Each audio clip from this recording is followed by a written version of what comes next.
Please, Jacob. Make love with me. Nagmamakaawang wika ni Lyra para kay Jacob. Habang nakaluhod siya sa harapan nito, ang mga mata'y punong-puno ng luha at desperasyon.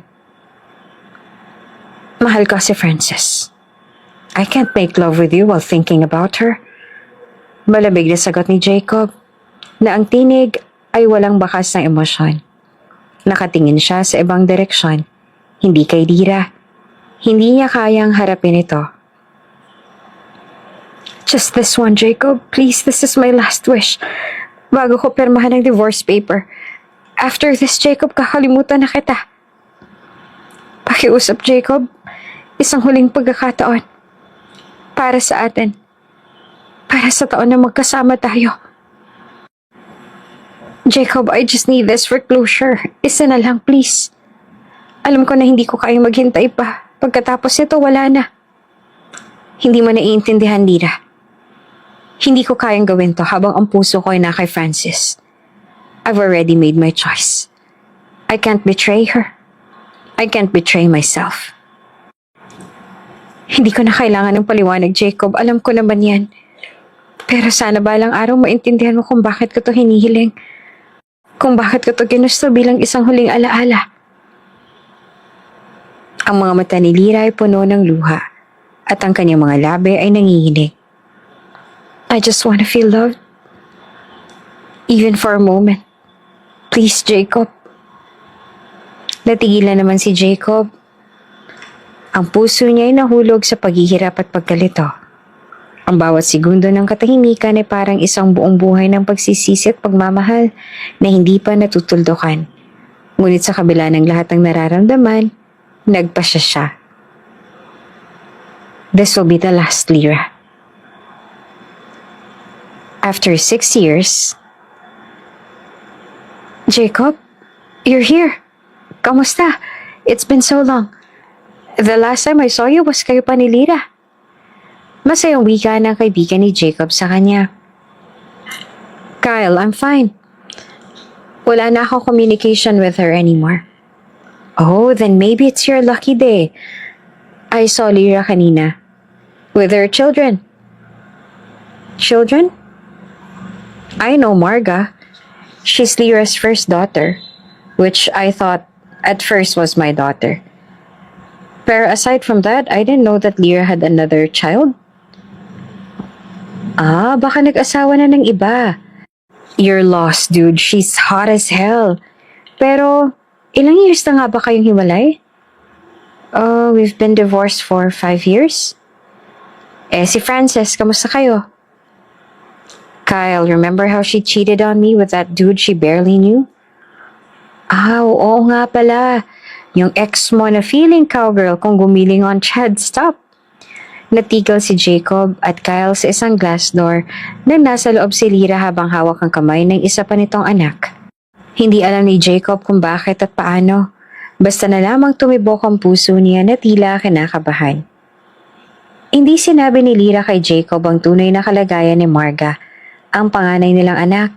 Si Marga ay may malubhang sakit. Isang kondisyon na hindi kayang gamutin ng ordinaryong medisina. Kaya't ang nag-iisang pag-asa lamang nila ay ang stem cell mula sa umbilical cord ng bagong sanggol.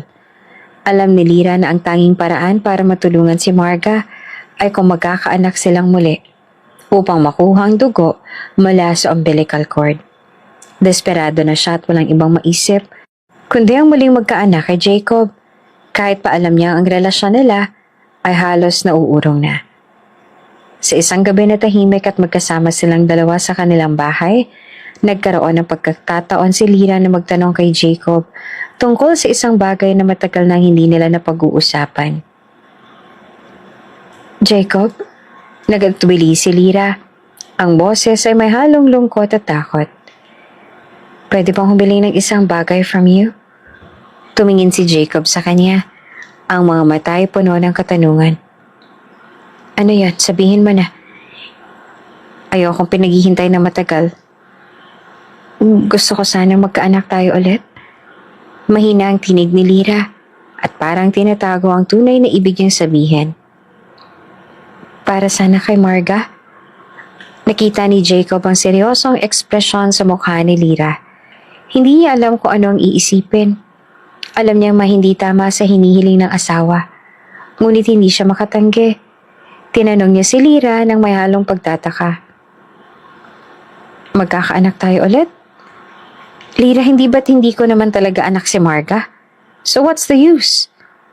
Isa pa, hindi ba tapos na tayo? Sumunod na saglit ng katahimikan ay tila hindi kayang pag-usapan ng madali ang bagay na iyon. Alam ko, Jacob. Alam ko na hindi na natin maaayos to. May iba kang pananaw. Hindi kagaya ng bagay na nakikita ko. That's why we can't make this relationship work. Sagot ni Lyra. Pero ang anak natin, si Marga, Jacob. Si Marga, she needs us. Lyra, I don't understand you at all. Ang komplikado mo. Ang boses ni Jacob ay puno ng kalungkutan. Hindi ko alam kung paano ka titignan pagkatapos ng lahat ng nangyari. Hindi ba't sinabi mo na hindi natin kayang ituloy ang relasyon na to?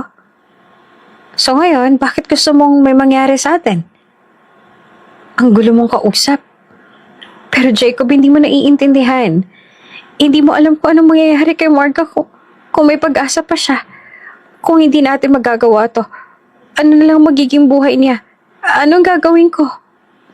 Ang mga mata ni Lyra ay kumikislap na parang nagniningning, na parang may mga bituin ng kalangitan.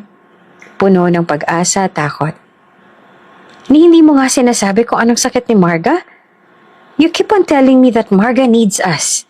Pero kapag tinatanong kita kung anong sakit ni Marga, hindi ka nagsasalita.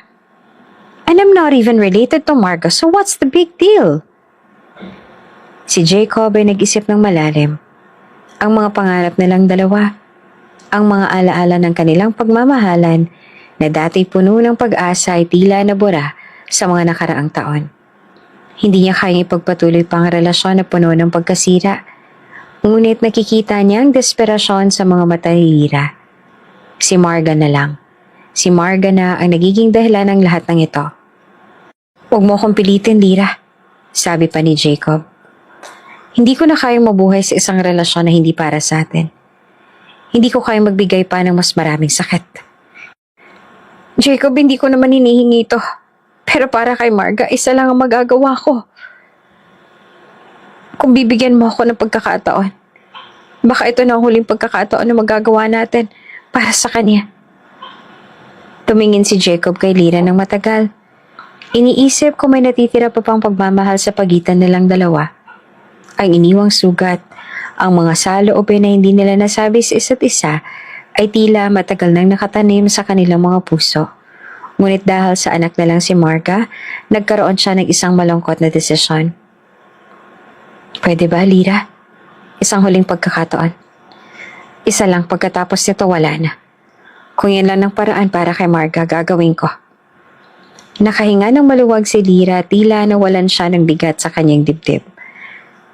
Maraming salamat, Jacob. I promise pagkatapos nito hindi na kita pipilitin. Kinabukasan, magising si Lyra, dumaloy ang mga alaala ng gabing naganap. Ang kanilang huling pagkikita. Ang mga salita at mga desisyon na nahulog na parang mga peraso ng sirang salamin. Hindi niya na kayang magsinungaling pa sa sarili. Si Jacob, ang relasyon nila, ang lahat na nangyari ay nagbigay sa kanya ng kalituhan.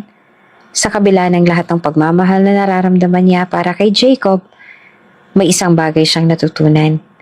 Ang kasalukuyan nilang relasyon ay puno na ng sakit at hindi na ito makakabuti sa kanila. Habang nakahiga si Jacob, mahimbing ang kanyang tulog. Hindi alam na ang desisyon ni Lyra ay nagbigay ng katapusan sa kanilang relasyon. Sa ilalim ng kanyang kaba at sakit, kinailangan niya magtakda ng bagong buhay. Ang bawat sandali ay naging isang pahirap na pilit niyang iniwasan. Ngunit wala na siyang ibang magagawa. Kaya't habang ang oras ay tahimik na lumilipas, nagdesisyon siyang hindi na magpatumpik-tumpik pa. Dahan-dahan niyang kinuha ang papel at ballpen mula sa lamesa sa tabi ng kama. Ang kanyang mga kamay ay nanginginig. Ngunit patuloy siya nagsulat ng mga salitang napakapahirap ipahayag. Binanggit niya ang mga salitang hindi pa niya kayang sabihin ng direkta. Mga salitang matagal niya nang tinitimpi sa kanyang puso. Jacob, may desisyon na akong ginawa. Nagsimula siya. Ang boses ay parang tinig mula sa kalungkutan at pagnanais ng kalayaan. Habang sumusulat, tahimik siyang nagmurmur sa sarili. Gusto ko lang sabihin sa'yo na pinipirmahan ko na ang divorce papers natin. Magpakasaya ka sa ex mong si Francis. Mag-enjoy ka at bumuo ng buhay na pangarap ninyo. Buhay nang walang ako at Marga na anak mong gugulo sa inyo. Ang iyong pagkawala ay hindi isang pagsubok sa akin kundi isang kalayaan. Ako na lang bahala sa buhay ko. Magsama kayo ni Francis. And thanks for giving me this chance na makasama ka sa huli. Ako nang lalayo. Paalam.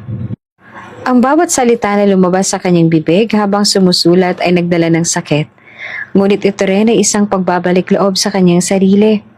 Ito ang tanging paraan upang magbigay ng katapusan sa mga taon ng pagkakapagod at pag-iwas sa tunay na nararamdaman. Hindi niya na kayang magsinungaling pa sa sarili. Ang mga bagay na hindi na kayang ayusin ay hindi na dapat pilitin. Matapos niyang isulat ang mga salitang yon, kinuha ni Lyra ang mga papeles ng diborsyo. Hindi niya na kayang balikan at iniwan ito sa ibabaw ng kama. Ang mga mata ni Lyra ay puno ng luha. Ngunit hindi siya muling lumingon kay Jacob. Ang bawat hakbang na ginawa niya ay tila isang hakbang patungo sa kalayaan. Isang hakbang patungo sa hinaharap na hindi nakasama si Jacob. Habang tinitingnan niya si Jacob, natutulog ng mahimbing sa kama, dahan-dahan niyang iniwasan ang kanyang mga damdamin. Ngunit ang huling tingin niya ay kay Marga, ang anak nilang dalawa. Ang tanging dahilan kung bakit nagpatuloy ang lahat ng ito ay ngayon ang kanyang tanging alalahanin. Tumungo siya sa maliit na kama kung saan mahimbing na natutulog si Marga. Tila walang kamalay-malay sa bigat na dinadala ng kanyang ina. Dahan-dahan niyang kinuha ang mga gamit na kanilang dadalhin. Hindi maiwasang magdalang luha sa kanyang mga mata. Ngunit alam niyang walang ibang hakbang na mas tamang gawin kundi ang magsimula ng panibagong buhay. Nagbihis si Lyra ng tahimik. Ang mga hakbang ay mabigat ngunit determinado. Pagkatapos yung mag-ayos ng mga gamit, dahan-dahan siyang lumabas ang kanilang bahay. Iniisip ang bagong buhay na haharapin nilang mag-ina. Hindi na siya muling titingin kay Jacob. Sa kanyang pag-alis, naramdaman niyang isang malaking bahagi ng kanyang buhay ang tinanggal. Ngunit alam niyang para kay Marga, kailangan niyang magsimula ng panibagong paglalakbay. Isang buhay na malayo sa mga sakit na dulot ng nakaraan. Habang umuusad siya papalayo mula sa tahanan nilang dati, ramdam ni Lyra ang isang matinding kabigatan sa kanyang dibdib. Pero isang bagay ang malinaw sa kanya. Ito ang simula ng isang bagong bukas para sa kanila ni Marga. Sa kabila ng lahat ng nararamdaman niyang kalungkutan at sakit, ang pagmamahal niya kay Marga ang naging gabay niya upang magpatuloy. Hindi man niya kayang buuin muli ang pamilya nila ni Jacob, alam niyang may mas malaking layunin siya, ang magsimula ng isang bagong buhay para sa anak na tanging siya lang ang makakapagbigay ng magandang kinabukasan.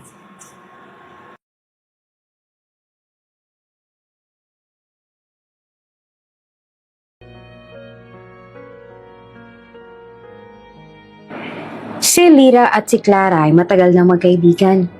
Halos mula pagkabata, lagi silang magkasama. Sa mga hirap at saya, silang magkaibigang hindi mo akalain na magkakaroon ng problema. Dahil palagi nilang ipinaglalaban ang kanilang samahan. Pero sa kabila ng lahat ng magagandang alaala at pagkakaibigan, may lihim na nararamdaman si Clara na hindi kailanman ipinaalam kay Lyra. Hindi alam ni Lyra na may mga hindi pagkaunawaan na pala sa kanilang pagkakaibigan. Mga bagay na unti-unting sumira sa relasyon nilang dalawa. Si Clara, bagamat madalas ngumiti at magsaya kapag kasama si Lyra, ay mga pagkakataon na nakakaramdam siya ng hindi pagkakapantay-pantay. Sa kanyang pananaw, sa lahat ng kanilang magkasamang pagdadaanan, tila siya na lang ang laging naiwan sa background.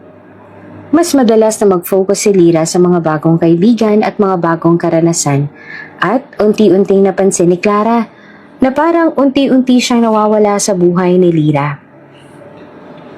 Alam mo, Lyra, minsan naisip ko lang na Parang lahat na lang ng tao. Ikaw na lang ang iniintindi. Isang gabi, habang nagkakasama sila sa isang maliit na kapihan, biglang sinabi ni Clara ang saloobin niyang matagal niya nang itinatago. Si Lyra ay natigilan at tinitigan si Clara. Naguguluhan kung saan ang galing ang biglaang pagbagsak ng emosyon mula sa matagal niya ng kaibigan. Clara, anong ibig mong sabihin? Tanong ni Lyra na may halong pagtataka. Hinawakan ni Clara ang kanyang tasa ng kape. Ang kanyang mga mata ay naglalaman ng mga alaala at galit na matagal niya nang tinagong hindi lamang kay Lyra, kundi pati na rin sa sarili. Wala lang, Lyra. Sabi ko lang masyado kang nakafocus sa buhay mo, sa mga bagong tao sa paligid mo. Parang ako, hindi na ako kasama sa mga plano mo. Hindi ba't ako rin ay may karapatang maging bahagi ng buhay mo? Walang pag-aalinlangan ng mga salitang yon ay tumagos kay Lyra. Ngunit hindi niya ito maintindihan agad.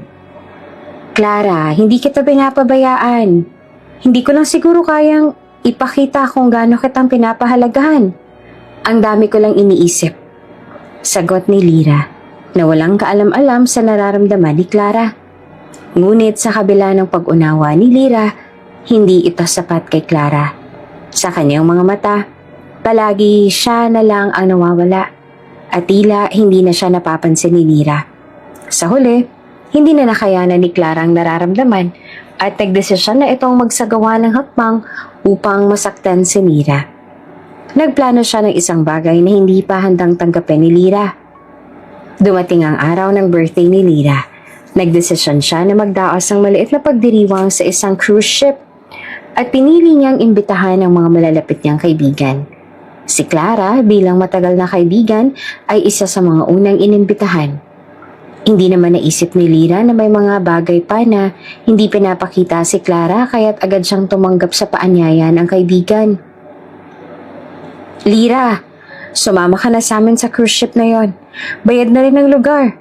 At least magiging masaya tayo, sabi ni Clara habang nakangiti. Ngunit sa kanyang mga mata, may lihim na plano na unti-unting bumabalot sa kanyang isipan. Hindi alam ni Lyra na ang plano ni Clara ay para magdiwang, kundi upang ipakita ang kanyang galit at maghigante. Habang sumasaya sila sa cruise ship, hindi maiwasan si Clara na pagmasdan si Lyra na masayang nakikipag-usap sa iba pang mga kaibigan. Bakit ba laging ganito? Bakit ako na lang hindi pinapansin? Ang mga tanong na hindi niya kayang ipahayag ng malakas. Ang galit at sakit ay matindi na, kaya't napagdesisyonan niyang gawin ang kanyang plano. Habang nagiinuman sila, inabot ni Clara si Lyra ng isang inumin. Lyra, uminom ka ng isang to. Masarap to, pampatanggal pagod. Hindi alam ni Lyra na ang inumin ay nilagyan ng sleeping pills. Tinanggap ni Lyra ang inumin. Hindi iniisip na may masama palang layunin si Clara. Laking gulat ni Clara nang makita niyang ininom ni Lyra ang inumin. Kaya't iniwasan niya na muna itong kausapin. Sige, mag-enjoy ka lang. Pagkatapos mo, magpahinga ka lang muna, sabi ni Clara sa sarili. Lumabas saglit si Clara dahil may tatawagan lamang daw ito. Yes, tuloy ang plano. Malaking binayad ko sa'yo, kaya huwag kang papalpak. Hindi nagtagal, tinamaan na si Lara ng antok. Habang naglalakad-lakad siya sa paligid ng cruise ship, naghanap siya ng lugar na maaari niyang pagpahingahan. Nang makita niyang may isang kwarto na may numerong 206, hindi niya na tiningnan ng buong pinto at pumasok na lang siya. Hindi niya na napansin na ang tamang kwarto ay 209. Habang humihiga siya sa kama, ang katawan ni Lyra ay napuno ng antok at hindi na siya nakapag-isip ng mabuti. Hindi niya na naisip kung tama bang pumasok siya sa kwarto ng ibang tao.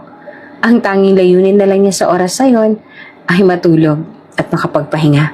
Kaya't siya'y humiga sa kama at hindi na muling gumalaw. Matapos makuha ang reaksyon ni Lyra, si Clara ay nagsimula ng magplano ng masama. Minsan, kailangan mong turuan ng mga tao ng leksyon sa pamamagitan ng paggawa ng mga bagay na hindi nila inaasahan, sabi ni Clara sa sarili habang naglalakad papunta sa kwarto na tinitirhan ni Lyra. Ngunit hindi pa rin alam ni Lyra ang mga nangyayari sa paligid. Ang dating kaibigan na laging nandyan para sa kanya, ngayon ay magbibigay ng matinding sakit. Takang-taka si Clara na walang tao sa loob ng 209, kaya takang-taka siya at kinita ang nakausap niyang lalaki na magsiset up at sisira sana kay Lyra. Sinabi nitong bigla na lamang nawala si Lyra, kaya bisit na bisit si Clara. Sa kabilang banda naman ay si Jacob.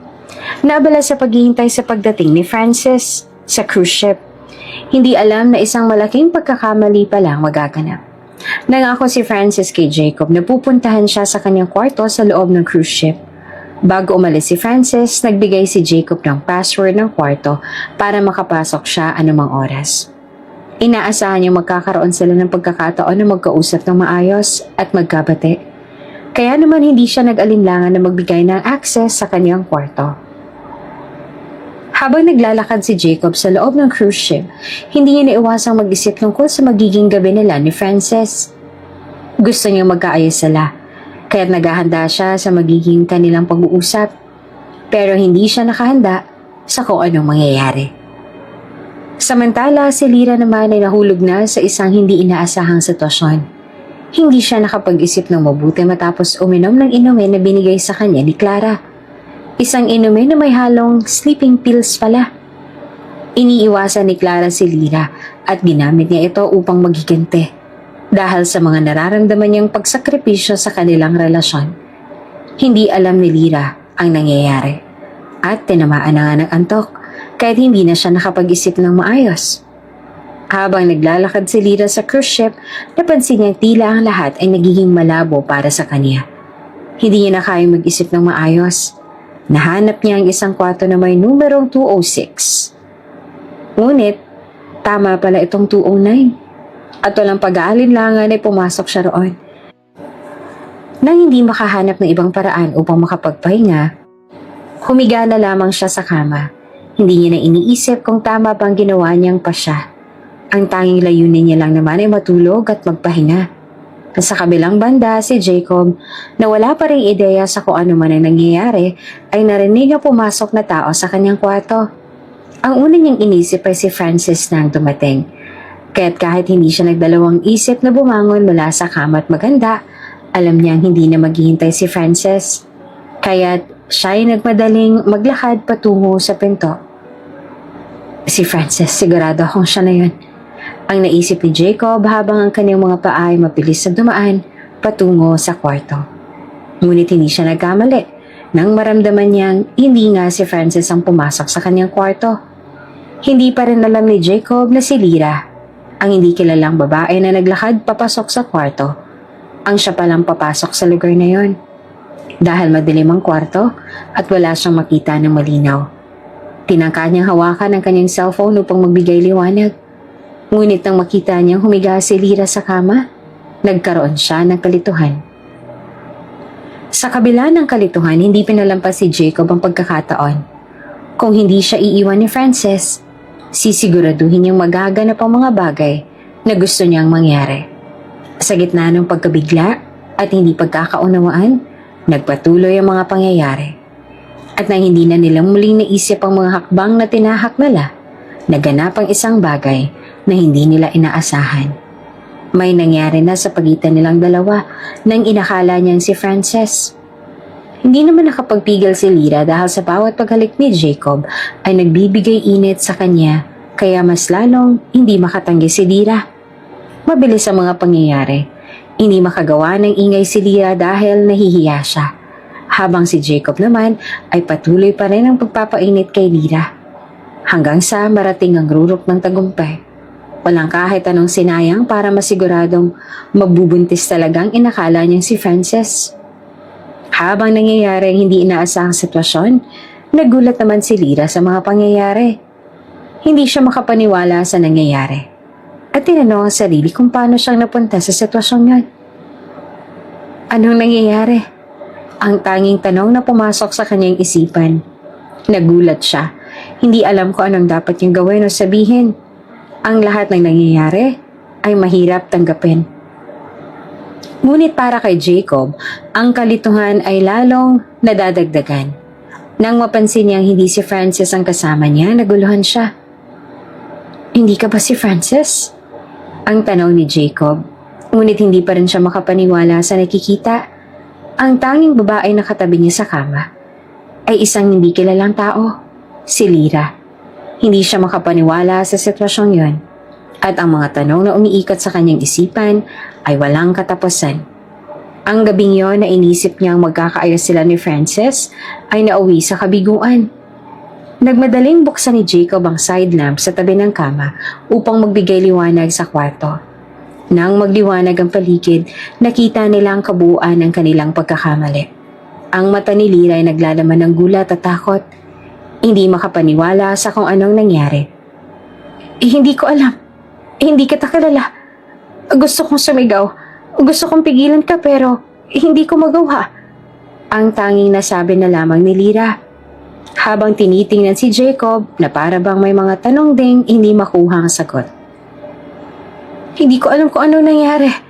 Si Jacob naman na nagsimulang mag-isip ng mabuti ay hindi alam kung ano ang sasabihin. Lyra, ang babaeng hindi niya kilala. Ang nakatabi niya sa kama at ang lahat ng pangyayari ay tila isang malupit na bangungot.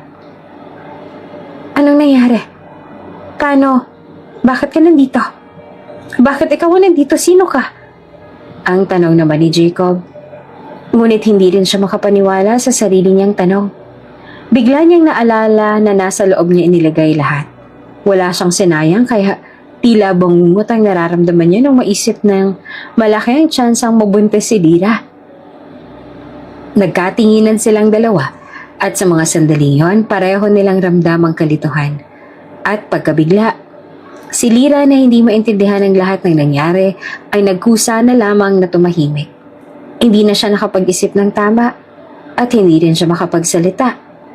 Ang gabing yon ay puno ng mga hindi inaasahang pangyayari na nagdulot ng takot at pagkabigo sa kanilang dalawa. Si Jacob, sa kabila ng lahat ng kalituhan ay hindi na alam kung paano haharapin ang babae sa kanyang tabi. Ang mga tanong na walang sagot ay maghahatid sa kanila ng mas matinding kaguluhan sa kanilang mga buhay. At ang gabing yon ay nag-iwan sa kanila ng mga tanong na hindi nila kayang sagutin. Halos 2 buwan na nakalipas mula nang maganap ang hindi inaasahang pangyayari sa cruise ship. Si Jacob na nagpatuloy sa buhay matapos ang magulong gabi ay patuloy na iniisip ang mga nangyari. Ang kanyang relasyon kay Francis, ang babaeng itinuring niyang makakasama habang buhay ay tila naglaho na sa isang iglap. Hindi rin siya nakaiwas sa mga tanong ukol sa gabi ng hindi pagkakaunawaan. Siya rin ay nagtataka kung anong nangyari kay Lyra at paano siya napunta sa mga kaganapang iyon. Isang araw, habang nag-aalala si Jacob at nagbabalik tanaw sa nakaraan, nakatanggap siya ng isang tawag. Nung makita ang pangalan sa screen, bumangon ang tanong sa kanyang isipan. Si Lyra, matapos ang 2 buwan, hindi siya nakatingin kay Lyra nakikipag-usap dito. Pero ngayon, narinig niya na ang boses ni Lyra sa kabilang linya. Jacob, nagsimula si Lyra. Ang boses niya ay malumanay, ngunit may kabuntot na matinding emosyon. Gusto ko sanang makipag-usap sa'yo. May kailangan akong sabihin. Lyra, ano ba yan? Sagot ni Jacob na ang boses ay may halong kaba at kalituhan. Nagtaka siya, ngunit sabay siyang nabigla sa mga sumunod na sinabi ni Lyra. Buntis ako. Malumanay na sinabi ni Lyra na parang ang bawat salita ay may bigat. Jacob, buntis ako. At kailangan mong malaman. Tahimik si Jacob sa kabilang linya. Isang malaking tanong na gumugulo sa kanyang isipan. Pero paano? Ibig sabihin magiging tatay na ako? Naguguluhan si Jacob ay hindi alam kung paano ipapaliwanag ang sarili. Hindi siya sigurado kung paano mag-react sa lahat ng ito. Oo, Jacob, magiging tatay ka na. Sagot ni Lyra. Matapos sa mga nangyari, nalaman ko na buntis ako. And I couldn't keep this from you anymore. I thought I should tell you. Sa isang saglit, parang tumigil ang oras para kay Jacob. Hindi niya naisip na ang isang gabi ng kalituhan ay magre-resulta sa isang bagay na kasing bigat ng pagkakaroon ng anak. Alam niyang mahirap tanggapin, ngunit sa isang banda, ang nararamdaman niyang kabiguan ay nagtulak sa kanya upang tanggapin ang katotohanan. Lira, hindi ko alam kung paano nangyari yan. Inakala ko kasi na si Frances ang nandoon. Pero, hindi na natapos ni Jacob ang kanyang sasabihin. Napakalabo na ng nangyari at puno ng kalituhan. Hindi niya alam kung paanong magsisimula o paanong ipapaliwanag ang mga nangyari. Si Lira naman ay napansin ang pag-aalangan at kaba sa boses ni Jacob. Ngunit nagpatuloy siya sa pagsasalita. Jacob, naiintindihan ko kung gano'n ang nararamdaman mo. Kung naguguluhan ka pa. Ang hindi ko lang gustong mangyari, magtago ako. Kaya sinasabi ko sa'yo agad. Magkakaanak na tayo, Jacob. Nagpatuloy si Lira at sa kanyang mga salita, naramdaman ni Jacob ang bigat ng sitwasyon. Hindi ko naman inisip na mangyayari to. Hindi ko rin pinanano ito. Pero ito ang nangyari. Alam ko na malaki magiging epekto nito sa'yo. At hindi ko inaasahan na maguguluhan ka. Hindi alam ni Jacob kung anong reaksyon ang ipapakita niya kay Lira. Napakasakit isipin na may anak siya na nagmula sa isang gabi ng pagkakamali. Ngunit sa kabilang banda, hindi rin siya makakatanggi sa responsibilidad na ito. I don't know what to feel, Lira. Ang sabi ni Jacob. Ang boses niya ay puno ng kalituhan at panghihinayang. Akala ko kasi yung nangyari nung gabing yon ay isang pagkakamali lang. Hindi ko naman naisip na mangyayari ito. At si Frances, ang sakit.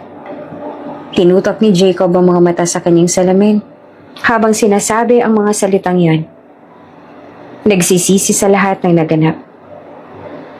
Jacob, alam ko ang nararamdaman mo. Ang sakit din para sa akin. Pero hindi na natin to kayang baguhin. Sagot ni Lira. Ang kanyang tinig ay puno ng pag-unawa. Ang kailangan nating pagtuunan ng pansin ngayon ay kung ano mangyayari sa anak natin. I know we can't erase the past, but we still have to move forward. We still have responsibilities now. Si Jacob, bagamat naguguluhan, ay unti-unting nakaramdam ng bigat ng kanyang responsibilidad. Alam niyang hindi niya kayang pabayaan si Lira at anak nila. Sa kabila ng lahat ng naganap, kailangan niyang tanggapin ang kanyang mga pagkakamali at harapin ang mga pagsubok na dulot ng mga ito. Hindi ko alam kung paano ko haharapin, Frances. Ang sagot ni Jacob. Mahal ko pa siya. Pero nagkamali ako. Ngayon, ikaw, hindi ko rin alam kung ano kami. Kung paano kami magpapanggap na pamilya. Huwag mong gawing komplikado ang lahat, Jacob. Sagot ni Lira. Hindi ko rin alam kung ano mangyayari sa atin. Pero ang importante ngayon ay mapangangalagaan natin ang bata. We need to figure this out together. Tahimik na nag-isip si Jacob at nakaramdam siya ng kabiguan. Alam niyang si Lira ang nakatabi niya sa gabing yon at hindi siya makapaniwala sa mga nangyari. Pero sa ngayon, kailangan niya magdesisyon at ang desisyong iyon ay magdidikta ng kanilang hinaharap. Hindi ko alam kung paano ka tutulungan, Lira. Ang sabi ni Jacob, ang boses niya ay puno ng sakit. Pero hindi ko rin kayang iwanan kayo. I will be here for you. I will take full responsibility of what happened. Si Lira naman ay nakaramdam ng kaunting ginhawa sa mga sinabi ni Jacob. Hindi man nila kayang burahin ang nakaraan, ang pagiging tapat at responsable sa ngayon ay ang pinakamahalaga. Ang mga susunod na araw ay puno ng pagdududa at pag-aalala. Ngunit pareho nilang alam na hindi nila kayang iwasan ang tunay na responsibilidad bilang magulang. Nagpaalam si Lira kay Jacob. Magkikita tayo, Jacob. Hindi pa tapos ang lahat. Kailangan pa nating mag-usap pa. Pumayag naman si Jacob at dahan-dahang nagsara ang kanilang pag-uusap. Ang kanilang mga puso ay puno ng katanungan. Ngunit alam nilang kailangan nilang magtulungan upang harapin ang bagong hamon sa kanilang buhay. Matapos ang ilang oras, dumating si Frances sa harap ng bahay ni Jacob. Ang kanyang mukha ay puno ng galit. Ang mga mata nito ay naglalaman ng hindi pagkakasundo. Jacob, ano to? Bakit may nabuntis kang babae? Ang galit na tanong ni Frances. Ang kanyang tinig ay matinis sa galit. Hindi siya makapaniwala sa narinig at balita at nagalit ng husto sa pagkakabunyag ng lahat ng ito. Si Jacob naman na naguguluhan pa rin sa lahat ng nangyayari ay nagmamadaling magpaliwanag. Frances, hindi to ganun. Hindi ko alam na siya yung babae na nandun pala sa kwarto. Akala ko ikaw yon, na ikaw yung nandun. Si Jacob naman, bagaman nagsisisi at naguguluhan, ay ipinapaliwanag ang nangyayaring pagkakamali. Kung ano man ang nangyari noon, hindi ko yan planado. Pero, hindi na pinakinggan pa ni Frances si Jacob. Ang puso niya ay napuno ng sakit at galit. Hindi na siya makapagpigil. At tumungtong siya kay Jacob na parang wala nang bukas. Akala ko ba ikaw ang lalaki, hindi ako iiwan? Na magiging tapat ka sa akin? Pati ba naman ako iniwan mo na? At naghanap ka na ng iba? Ang sakit, Jacob. Hindi ko na kaya pang magtiwala pa sa'yo. Sigaw ni Frances habang pumatak ang mga luha sa kanyang mata. Hindi na nakapagsalita si Jacob. Hinayaan na lamang niya magsalita si Frances habang pinagmamasdan siya ng may kalungkutan sa mata. Sa isang iglap, tumama sa kanya ang bigat ng mga pagkakamali niyang hindi niya na kayang itama. Ngunit si Frances ay hindi na rin napapigil at tinuluyan na ang mga luha.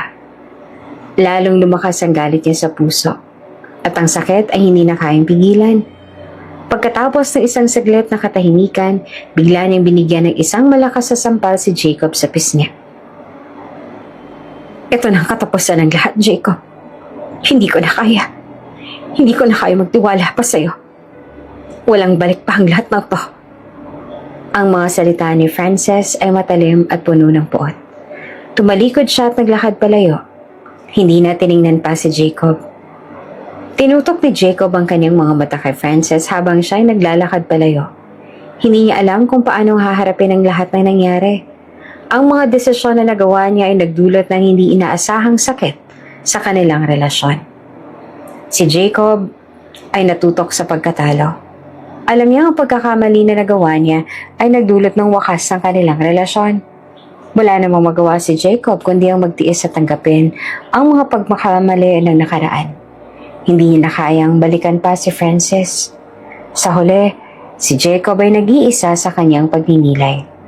Ang gabing yon, ang pagkakamali na nagdulot ng maraming kalituhan at sakit ay nagbigay daan sa isang bagong kabanata sa kanyang buhay. Si Lyra na siyang nagbigay sa kanya ng mas simalimuot na balita tungkol sa pagiging buntis ay magsisimula ng bagong buhay at si Jacob ay nagpatuloy sa pagtanggap sa mga realidad ng kanyang buhay na hindi na kayang baguhin. Matapos makausap ni Clara si Jacob sa telepono, halos hindi siya mapakali sa mga narinig niya. Ang mga kaganapan ay nagbukas sa mga bagong tanong at takot na matagal niya nang itinatagong nararamdaman. Naglakad siya sa paligid ng kanyang kwarto at pilit na pinapakalma ang sarili. Hindi siya makapaniwala na ang mga nangyari sa cruise ship ay nagkaroon ng ganitong epekto. At nang malaman niya ang buong katotohanan mula kay Jacob, nagdesisyon siyang kausapin si Lyra. Hindi na siya pwedeng magtago pa. Tinawagan ni Lyra si Clara. Nang sagutin ito ni Clara, ramdam na ramdam ni Lyra ang tensyon sa kabilang linya. Alam niyang kailangan na nilang mag-usap. Clara, na magsimula si Lyra, ang tinig nito ay matigas at puno ng galit. Alam ko na ang lahat. Naiintindihan ko na ikaw ang nasa likod ng lahat ng nangyari. At ikaw ang nag-set up sa akin at sa buhay ko. Anong motibo mo? Bakit mo ginawa to? Si Clara na nung unay nagtangkang magpaliwanag ay naguluhan din sa mga akusasyon. Lyra, hindi ko alam kung saan mo nakuha ang mga ideya na yan. Hindi ko alam kung anong narinig mo pero hindi ko ginawa yon. At hindi ko magagawa yun sa'yo. Sagot pa ni Clara na ang boses ay puno ng pagtatanggol. Nagkaroon ng saglit na katahimikan sa kabilang linya. Malinaw na nagugulahan si Clara, ngunit hindi siya magpapatalo. At bakit mo naisip na ako ang may pakana? Kung may nagkwento sa'yo, siguro mali lang narinig mo, Lira. Hindi ako kasali sa mga nangyari. Pero hindi na nagpatalo pa si Lira. Ang galit at sakit ay nag-uumapaw sa kanyang boses habang ipinagpatuloy niya. Hindi ko na kailangan ng mga paliwanag mo, Clara. Ang totoo niyan, may nagsabi sa akin na ikaw ang nagplano ng lahat. At alam ko na ikaw ang nagbayad sa lalaki na pumasok sa kwarto ko. Alam ko na ikaw ang nag-udyok ng lahat ng to. Hindi ko kaya magpatawad pa sa'yo.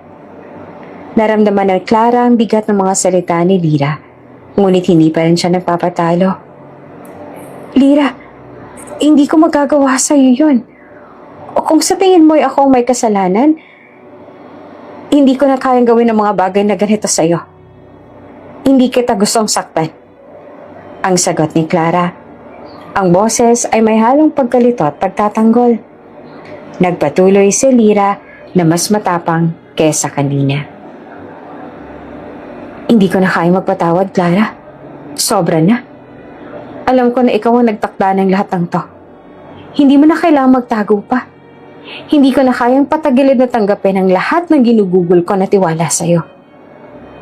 At sa kabila ng lahat ng pagtatanggol ni Clara, isang saglit na katahimikan ang bumalot sa linya.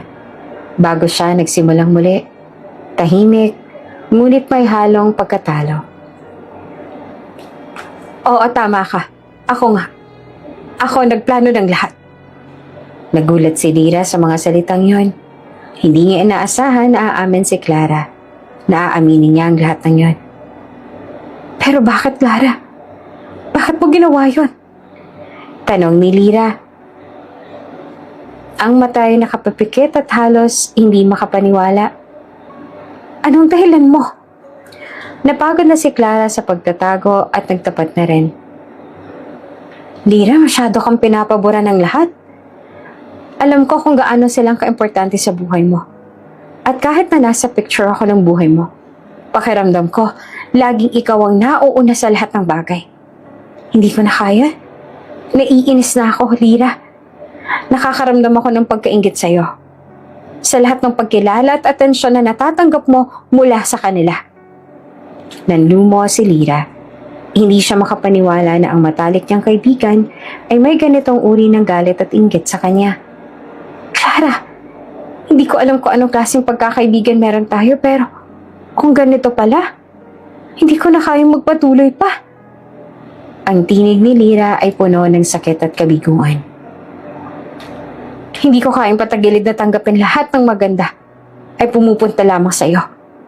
Patuloy naman ni Clara, na ngayon ay may halong hinagpis din at pagsisisi.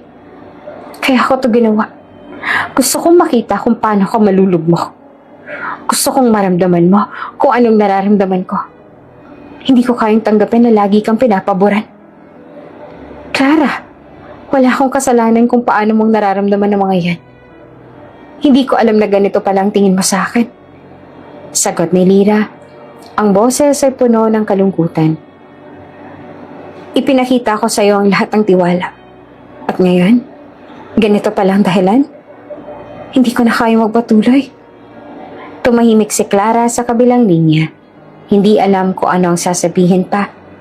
Alam niyang nasaktan na si Lira at wala na magagawa pa para ayusin ang lahat. Hindi ko na kaya magpatuloy pa sa pagkakaibigan natin. Sabi ni Lira. Kahit gaano pa man tayo katagal na magkaibigan, wala nang halaga ang lahat ng yun. Kailangan kong putulin ang lahat, Clara. Lira, pasensya na. Hindi ko alam kung anong pumasok sa isip ko. Sagot naman ni Clara, na ang boses ay mahina. Ngunit pinagsisisihan ko ang lahat ng ginawa ko. Wala na, Clara. Wala na magsasabi pa ng sorry. Ang ginawa mo ay hindi na kayang itama.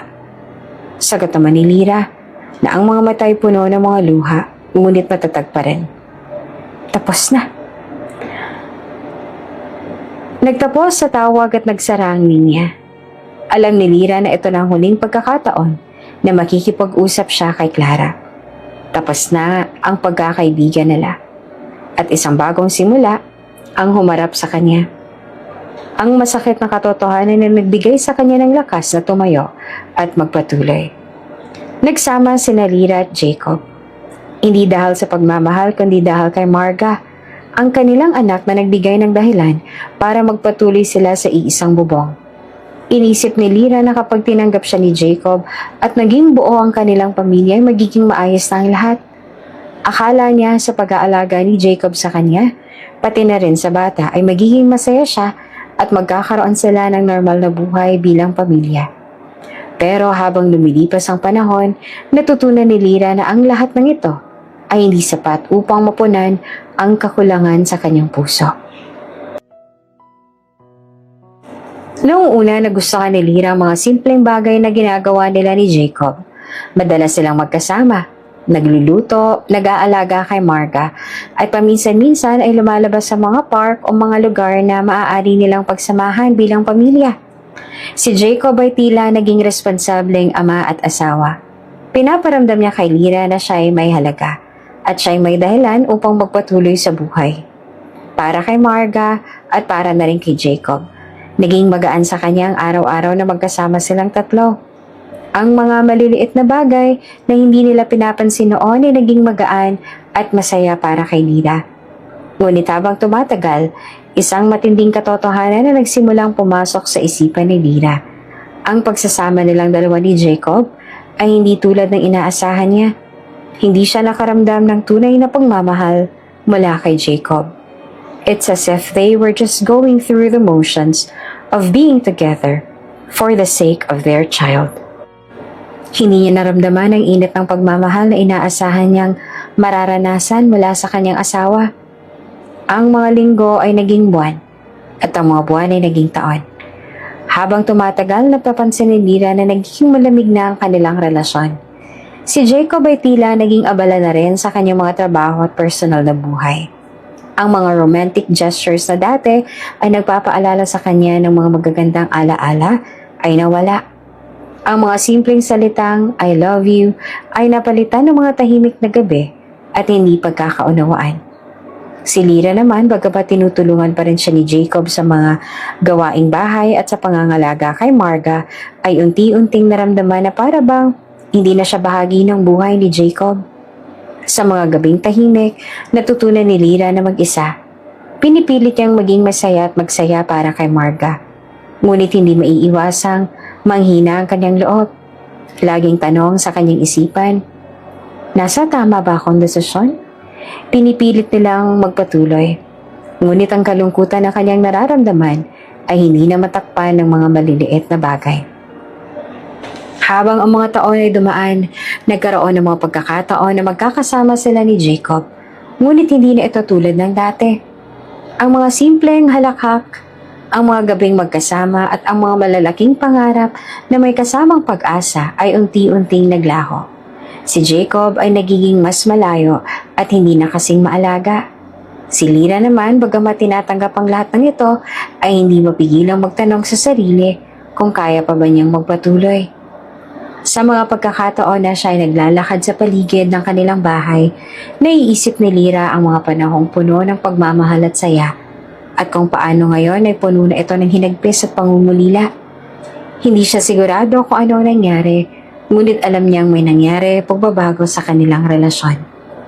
Hindi na siya ang babae na masaya at may pag-asa. Si Marga ang dahilan ng lahat ng ito, ay patuloy naman na lumalaki.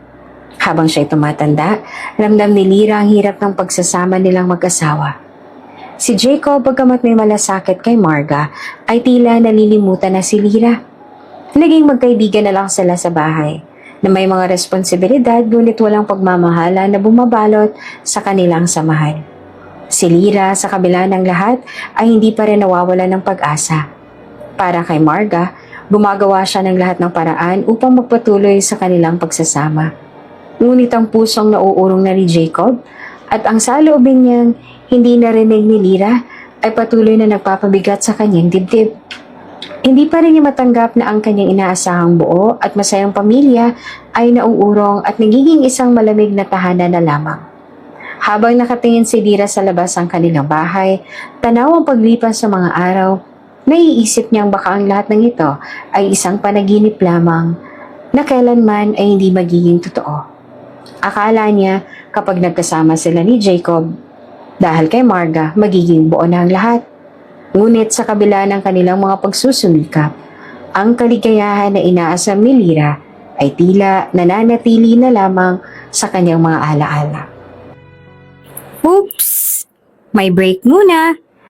Gusto mo bang ma-shoutout dito sa channel ni Ate Jane? Mag-comment lang ng lesson you learned from the latest story uploaded. Dahil pipili kami ng isang best comment of the day para i-shoutout sa susunod na upload. Kaya huwag kalimutang mag-iwan ng lesson you learned after you watch this video. Maraming salamat! Shoutout nga pala kina Elena Bagon from Pasig City, E. Julieta Enriquez from Bacoor, Cavite, at Elizabeth Sambo from Lawak, Pangasinan. Sa ating mga taga-subaybay, paki-comment naman po sa baba kung taga saan po kayo para alam ko kung hanggang saan umaabot ang mga kwento ni Ate Jane. Maraming salamat sa pakikinig.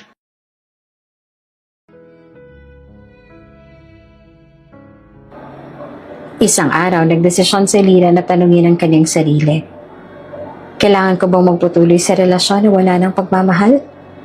Hindi madali para kay Lyra ang magtakda ng bagong direksyon. Pero ang kalungkutan ay naging daan para magbukas siya sa mga bagong posibilidad. Hindi siya pwedeng maging alipin ng mga pangarap na walang katuparan. Natutunan niyang hindi lamang si Marga ang kailangan niyang alagaan, kundi pati na rin ang kanyang sarili. Ang mga linggo at buwan na magkasama sila ni Jacob ay nagbigay sa kanya ng mga aral. Ngunit ang kaligayahan ay isang bagay na hindi dapat piliin. Nang bumalik si Frances sa buhay ni Jacob, muling nagbukas ang isang kabanata ng kanilang nakaraan. Matagal nang wala si Frances, at kahit na si Jacob ay nagsimula na magbuo ng pamilya kay Lyra at kay Marga, hindi pa rin tuluyang naalis sa kanyang puso ang mga alaalang iniwan ni Frances. Pero may mga bagay na hindi muling maaayos, at ang muling pagdating ni Frances sa buhay ni Jacob ay nagbigay daan sa mga hindi inaasahang pangyayari. Isang gabi, habang tahimik na nag-uusap sina Lyra at Jacob, biglang tinawagan ni Jacob si Frances. Hindi siya nagdalawang isip na sagutin ang tawag at magtakda ng pagkikita. Hindi alam ni Lyra kung anong nangyayari, kaya't nagtanong siya ng mahinahon. Jacob, saan ka pupunta? Hinaplos naman ni Jacob ang buhok ni Lyra at ngumiti ng mahinahon. Lyra, sa office lang ako. May mga business matters lang na kailangang ayusin. Ngunit sa tono ng kanyang boses, may kalituhan at pagkabahala na hindi maitatago. At 12 a.m.? Pero birthday ko ngayon, Jacob. I thought you would celebrate my birthday. Tinanong pa ni Lyra na may kalungkutang nararamdaman.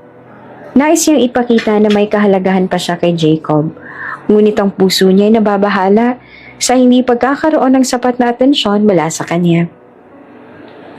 I am sorry, Lyra, but this is urgent. Ang sagot ni Jacob habang mabilis na naglakad patungo sa pinto. Hindi man niya diretsahang sabihin, ramdam ni Lyra na may iba siyang dahilan. Ngunit hindi niya na ito pinilit pang tanungin. Nang dumating si Jacob sa lugar na pinag-usapan nila ni Frances, hindi niya inasahan ang mga mangyayari. Ang buong lugar ay tahimik at may malamlam na ilaw. Tila hindi tumugma sa eksena na magaganap. Pagpasok ni Jacob sa silid, tumambad sa kanya si Frances. Nakaupo sa isang mesa na may mga dokumento sa ibabaw. Bago pa man makapagsalita si Jacob, inilapag agad ni Frances ang mga dokumento sa ibabaw ng mesa. Jacob, may kailangan akong sabihin sa'yo. Sabi ni Frances. Ang tono ng kanyang boses ay matalim at puno ng determinasyon. Hindi mo na kailangang magtaka. Wala nang ibang pwedeng baguhin pa. Hindi mo anak si Marga. Nagpumiglas ang puso ni Jacob. Para bang may isang malakas na hampas na dumaan sa kanya at nagdulot ng matinding sakit.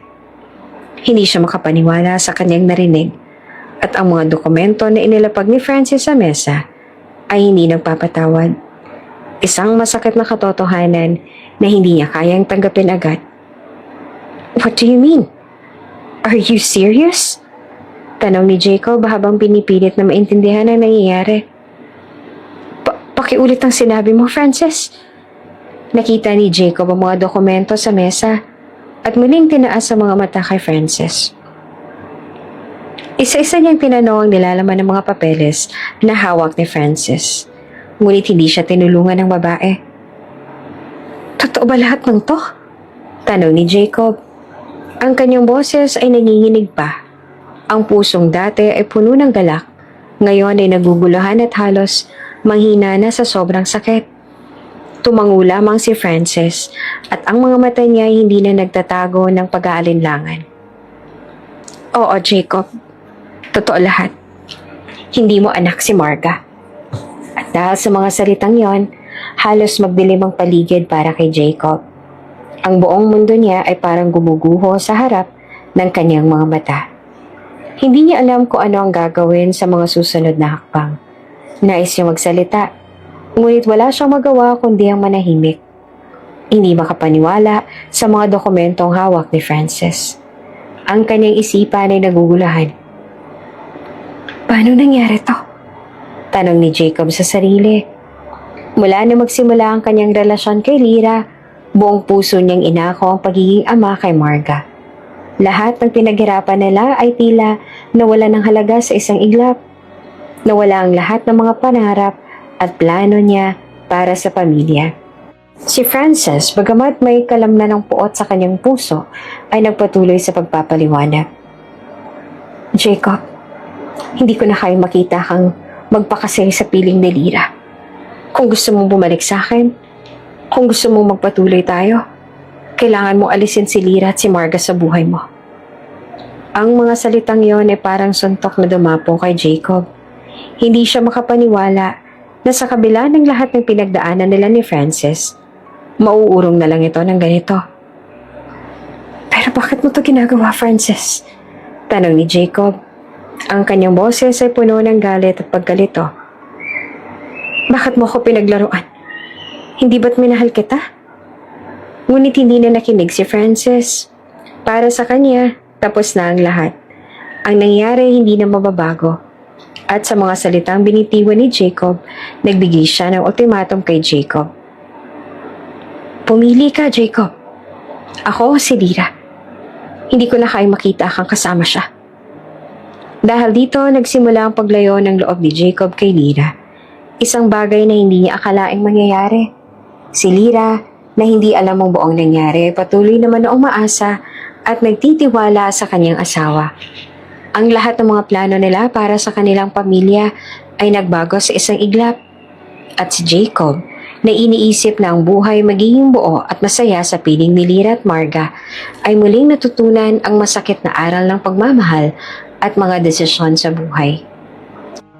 Pagkatapos ng matinding katahimikan, lumabas si Jacob sa silid. Hindi siya makapaniwala sa lahat ng narinig niya. Habang siya ay naglalakad pabalik sa kanyang sasakyan, ang puso niya ay punong-puno ng sakit, galit at kalituhan. Sa kabilang dako naman si Frances ay naiwan sa maliit na silid na may kasiyahan sa kanyang mukha. Ang tagpong yon ay isang plano na matagal niya nang isinakatuparan. At ang lahat ng sakripisyo at ang lahat ng pagnanasa na mawalan si Jacob kay Lyra ay tila natupad na. Habang umuuwi si Jacob, hindi pa rin niya maintindihan kung anong nangyari at hindi niya kayang tanggapin ang lahat ng iyon. Nang dumating siya sa bahay, naguguluhan pa rin siya. Ngunit ang pinakamabigat sa lahat ng nararamdaman niya ay ang pakiramdam ng pagkawala. Ang pagkawala ng tiwala, ng mga pangarap, at ang lahat ng buo sa kanyang buhay, kasama si Lyra at ang kanilang anak na si Marga. Samantalang si Frances, na hindi na nag-aksaya pa ng oras, ay muling nagplano ng mas matinding hakbang. Ngumiti siya, sabay isip ng mga susunod pang plano. Alam niya ngayon, si Jacob ay tanging sa kanya na lang muli mapapasakop. At sa mga hakbang na kinuha niya, tila isang bagong yugto ng kanyang buhay ang nagsimula. Isang yugto na siya ang magtatagumpay. Naghihintay si Lyra sa bahay nila. Ang puso nito ay punong-puno ng pag-asa at kaba. Alam niyang may mga bagay na hindi pa lubos na naaayos, ngunit umaasa siyang Sa pagbabalik ni Jacob, magkakaroon sila ng pagkakataon upang magkausap at magkaayos. Matagal nang may hindi pagkakaintindihan sa pagitan nila. Ngunit ngayon ay may chance siyang magpatibay ang kanilang relasyon. Pero nang dumating si Jacob, agad niyang naramdaman ang malamig na hangin sa pagitan nilang dalawa. Hindi siya tinanong ni Jacob kung kumain na ba siya o kung ano nangyari sa araw niya. Walang mga tanong ng, kamusta ka? O, paano ka? Na madalas siyang marinig mula kay Jacob. Ang bawat hakbang ni Jacob ay mabigat at ang kanyang mukha ay tila nakayuko. Hindi pinapansin ng mga mata ni Lyra. Parang may pader na itinatayo sa pagitan nila. Isang pader na hindi kayang gibain ng kahit anong salita ni Lyra.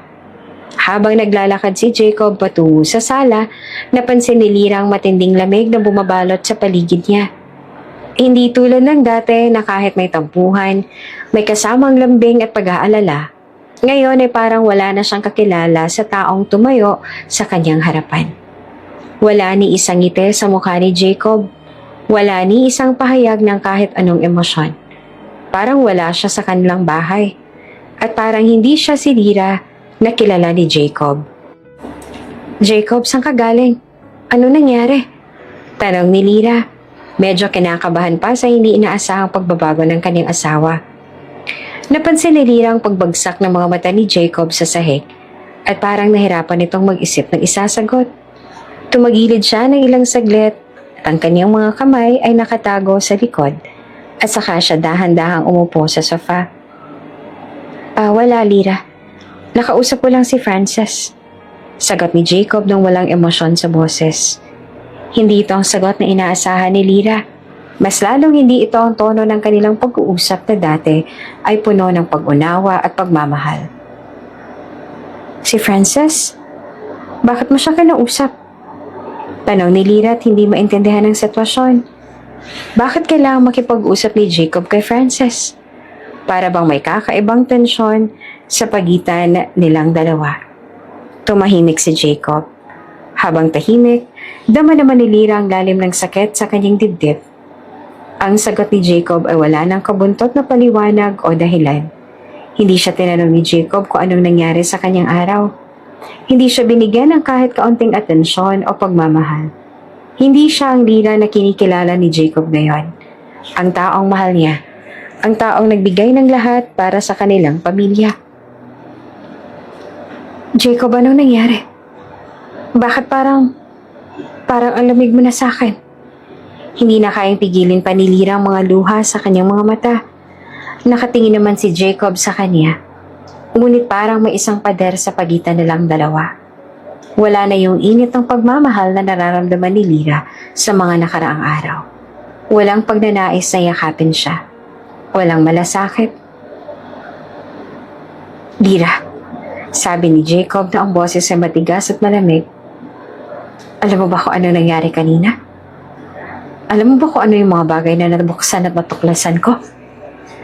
Naramdaman ni Lyra ang pananabik na waling marinig ang mga salitang yon mula kay Jacob.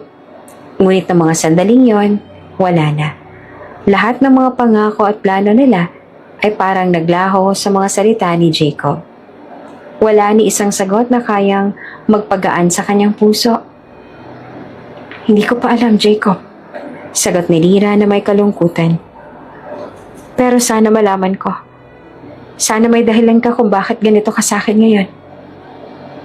At sa bawat sagot ni Jacob, mas lalo siyang nadurog. Nakatanim na sa isipan ni Lyra ang tanong, anong nangyari sa pagmamahal na minsan nilang ipinagdiwang? Tumagilid si Jacob at tumahimik. Isang malalim na buntong hininga ang kumawala sa kanya. Walang sagot. At ang nakakalungkot pa, parang ang bawat sagot ni Jacob ay nagiging isang pader na hindi na matutuklasan ni Lyra. Dahan-dahan tumayo si Lyra. Naglakad papunta kay Jacob at kinuha ang mga kamay nito. Jacob, mag-usap nga tayo. Hindi ko kayang makita kang ganito. Hindi ko kayang magtulungan tayo sa mga problema na hindi nagsasabi ng totoo sa isa't isa. Ngunit ang ginawa ni Jacob ay hindi naman inaasahan ni Lyra. Itinulak nito ang kamay ni Lyra na may kabigatan at hapde. Wala na tayong dapat pag-usapan. Ang sagot naman ni Jacob. Ang mga mata ay puno ng galit, pero may kasamang sakit na hindi na kayang itago. Ang puso ni Lyra ay tumigil. Ang mga salitang yon ay parang mga tinik na pumasok sa kanyang dibdib. Hindi na siya nakapagsalita. Bagkos ay tumayo lamang siya sa harapan ni Jacob. Ang mga mata niya ay nag-aalab sa mga hindi sinasabi.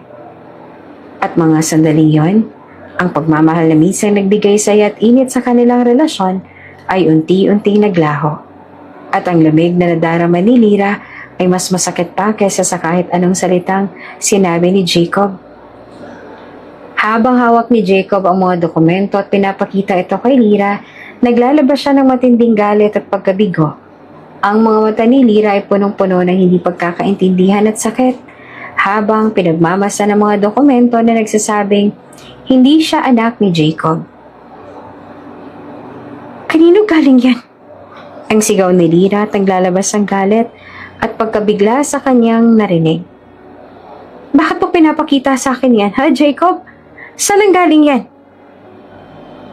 Wala ka nang pakialam kung kanino galing to, sagot ni Jacob.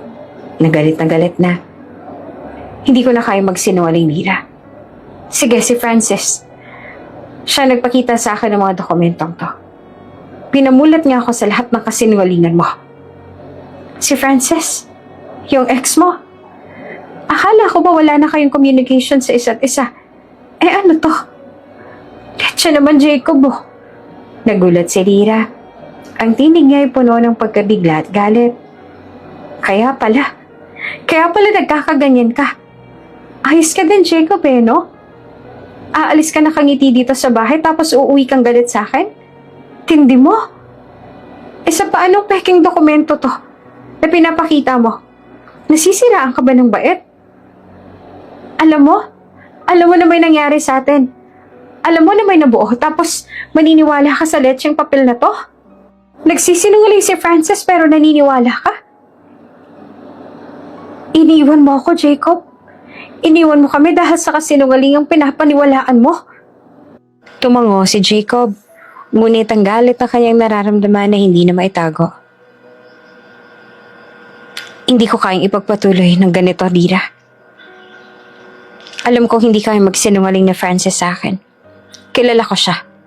Kaya kapag sinabi niyang hindi ako ang ama ni Marga, hindi ako ang ama. Ayoko magpatuloy tayo sa ganitong puno ng kasinungalingan. Alam ko ng buong katotohanan, Lyra. Napaluhad si Lyra sa sakit ng narinig. Kung ganun pala ang bobo mo. Bakit kapag mainiwan mo ang asukal sa daan, hindi matutunaw? Lahat ng bagay nagbabago, Jacob. Bakit ni minsan ba? Minahal mo ba ako, Jacob? Hindi ko kaya, Jacob. Hindi ko kayang tanggapin na ganitong mangyayari pagkatapos ng mga taon ng pinagsamahan natin. Ngunit ang anak ko, siya ang buhay ko. Lahat itinaguyod ko para sa pamilya natin. Kaya hindi pwedeng mawala si Marga sa akin. Lyra, hindi ba't pareho lang naman tayong nasaktan sa mga kasinungalingang to? Pero hindi na kita kayang pagkatiwalaan pa. Sagot ni Jacob na ang boses ay puno ng hinagpis. Kung hindi ko anak si Marga, paano natin ipaglalaban tong relasyong to?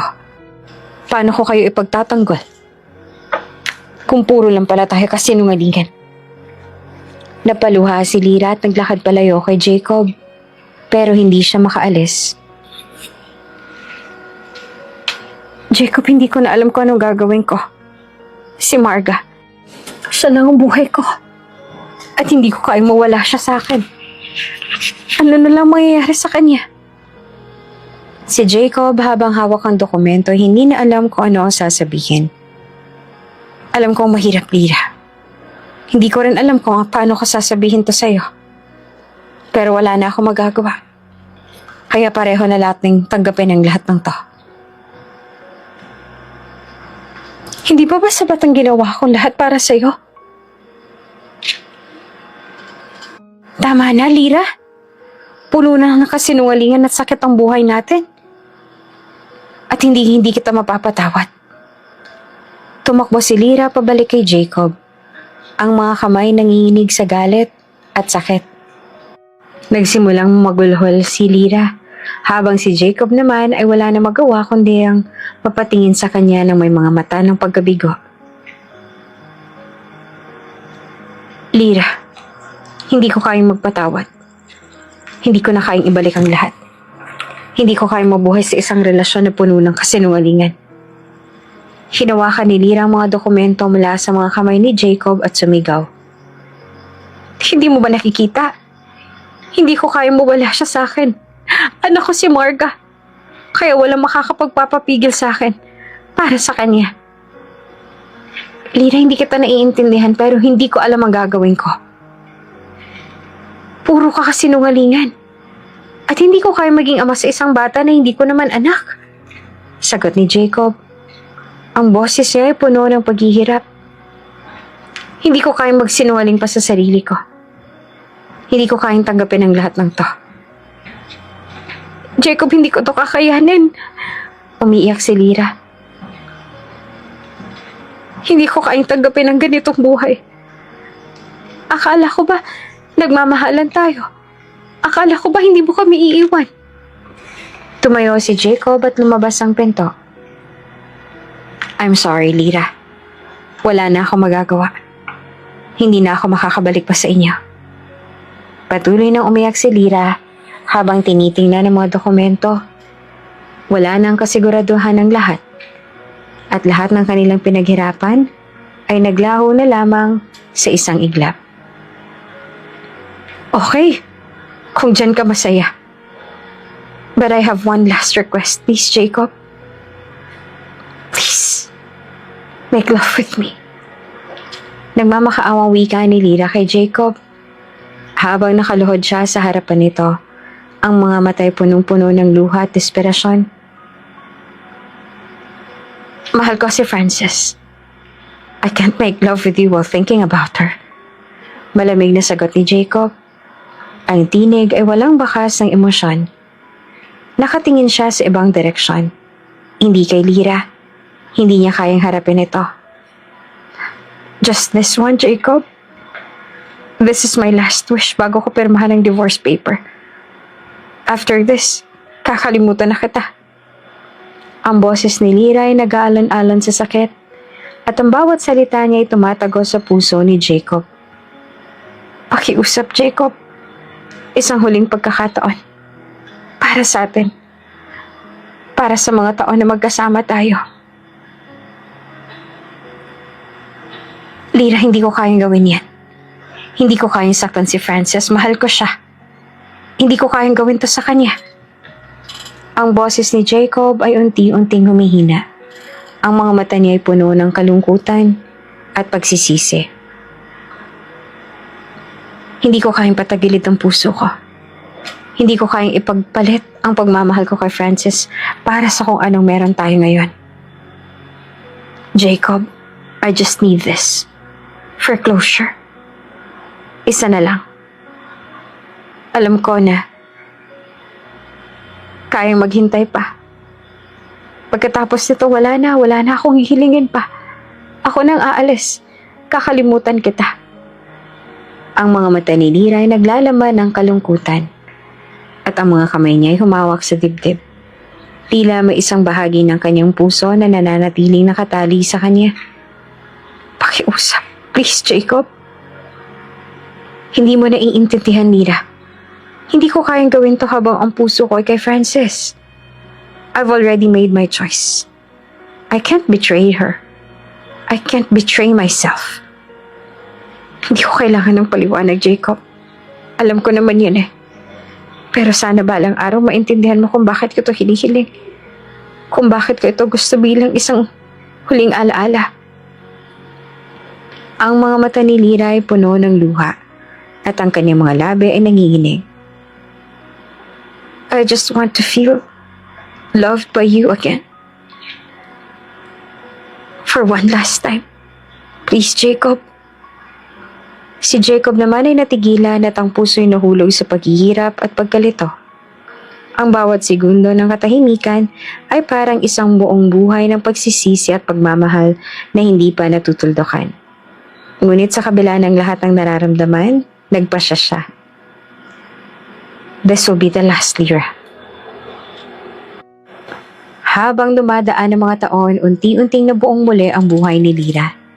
Hindi na siya ang dating babaeng nawala ng direksyon at mahulog sa mga kasinungalingan ng mga tao sa paligid niya.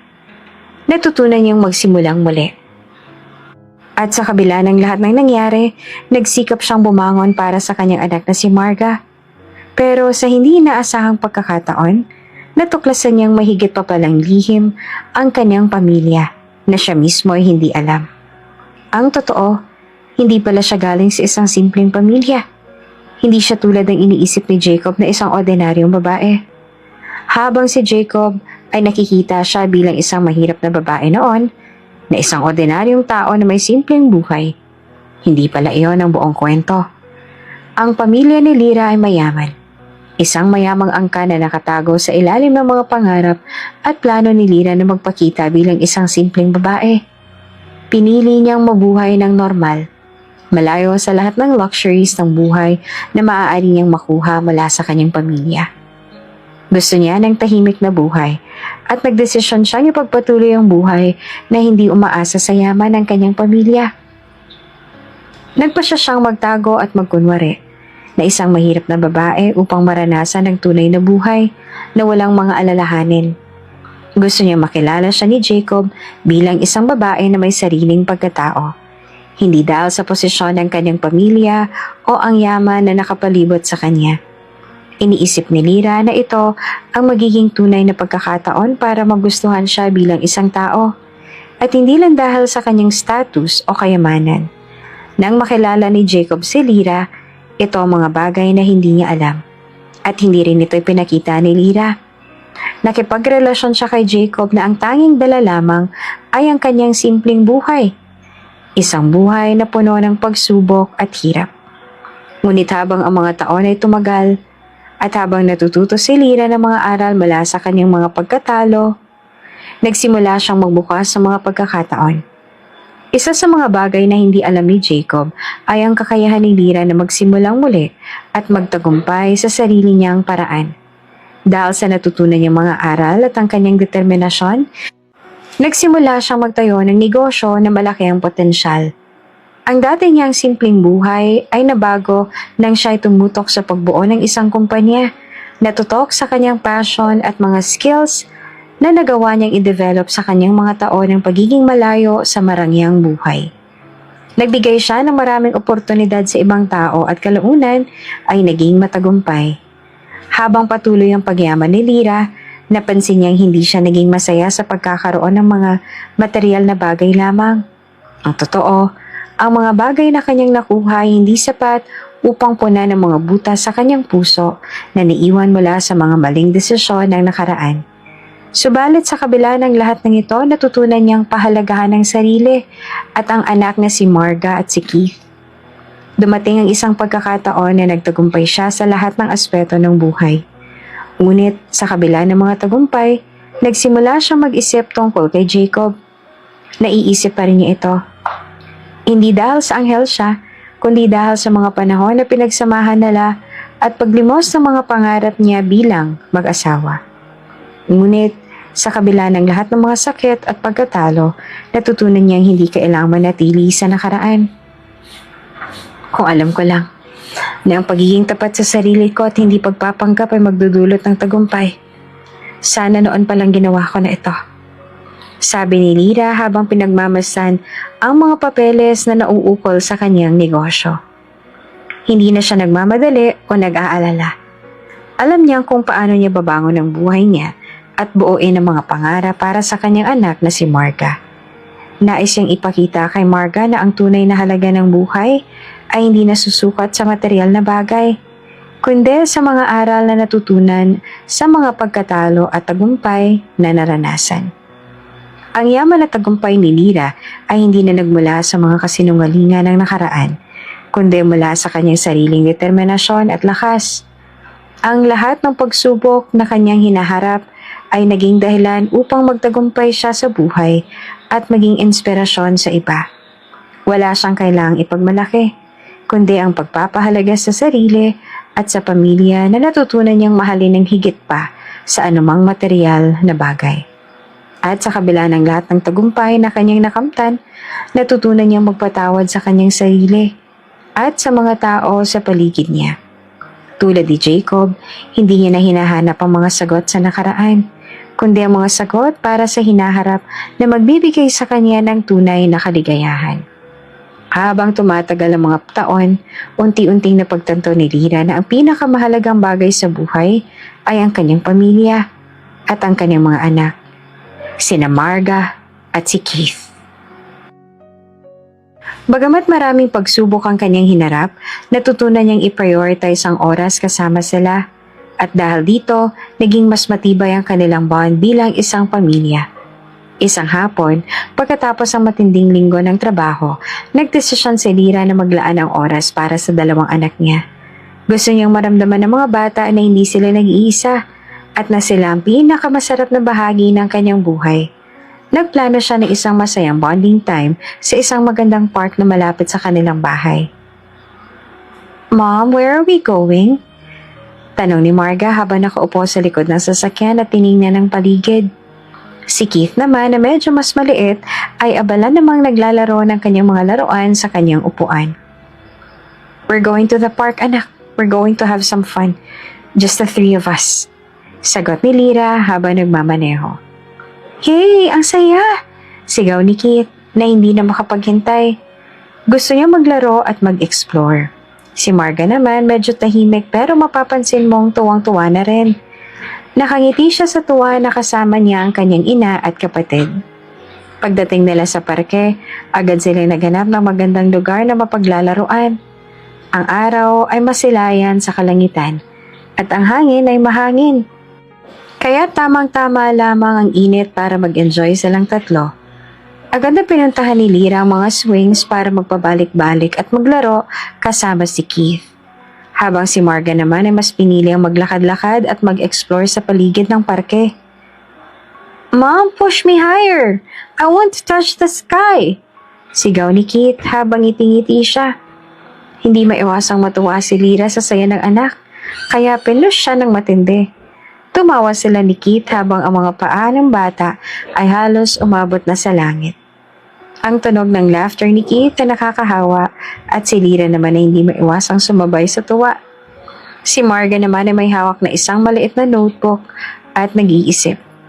Paminsang tumingin kay Lyra at Keith at saka nagsulat sa kanyang kwaderno. "What are you writing, anak?" Tanong ni Lyra. Habang tumigil naman siya sa pag-push kay Keith at lumapit kay Marga.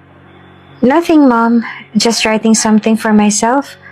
Sagot ni Marga na medyo nahihiya. Lyra smiled.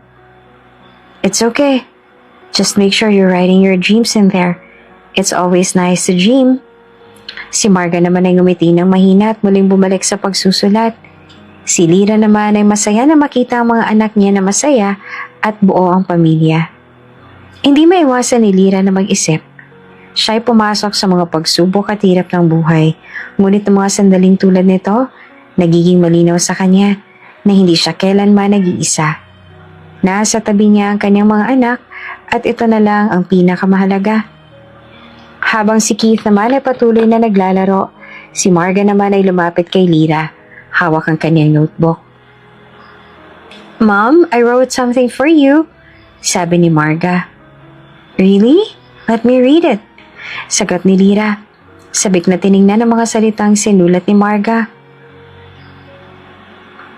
"Mom, you are the best. I love you so much. I just want you to know that you are the best mom in the world, and I will always be grateful to have you in my life."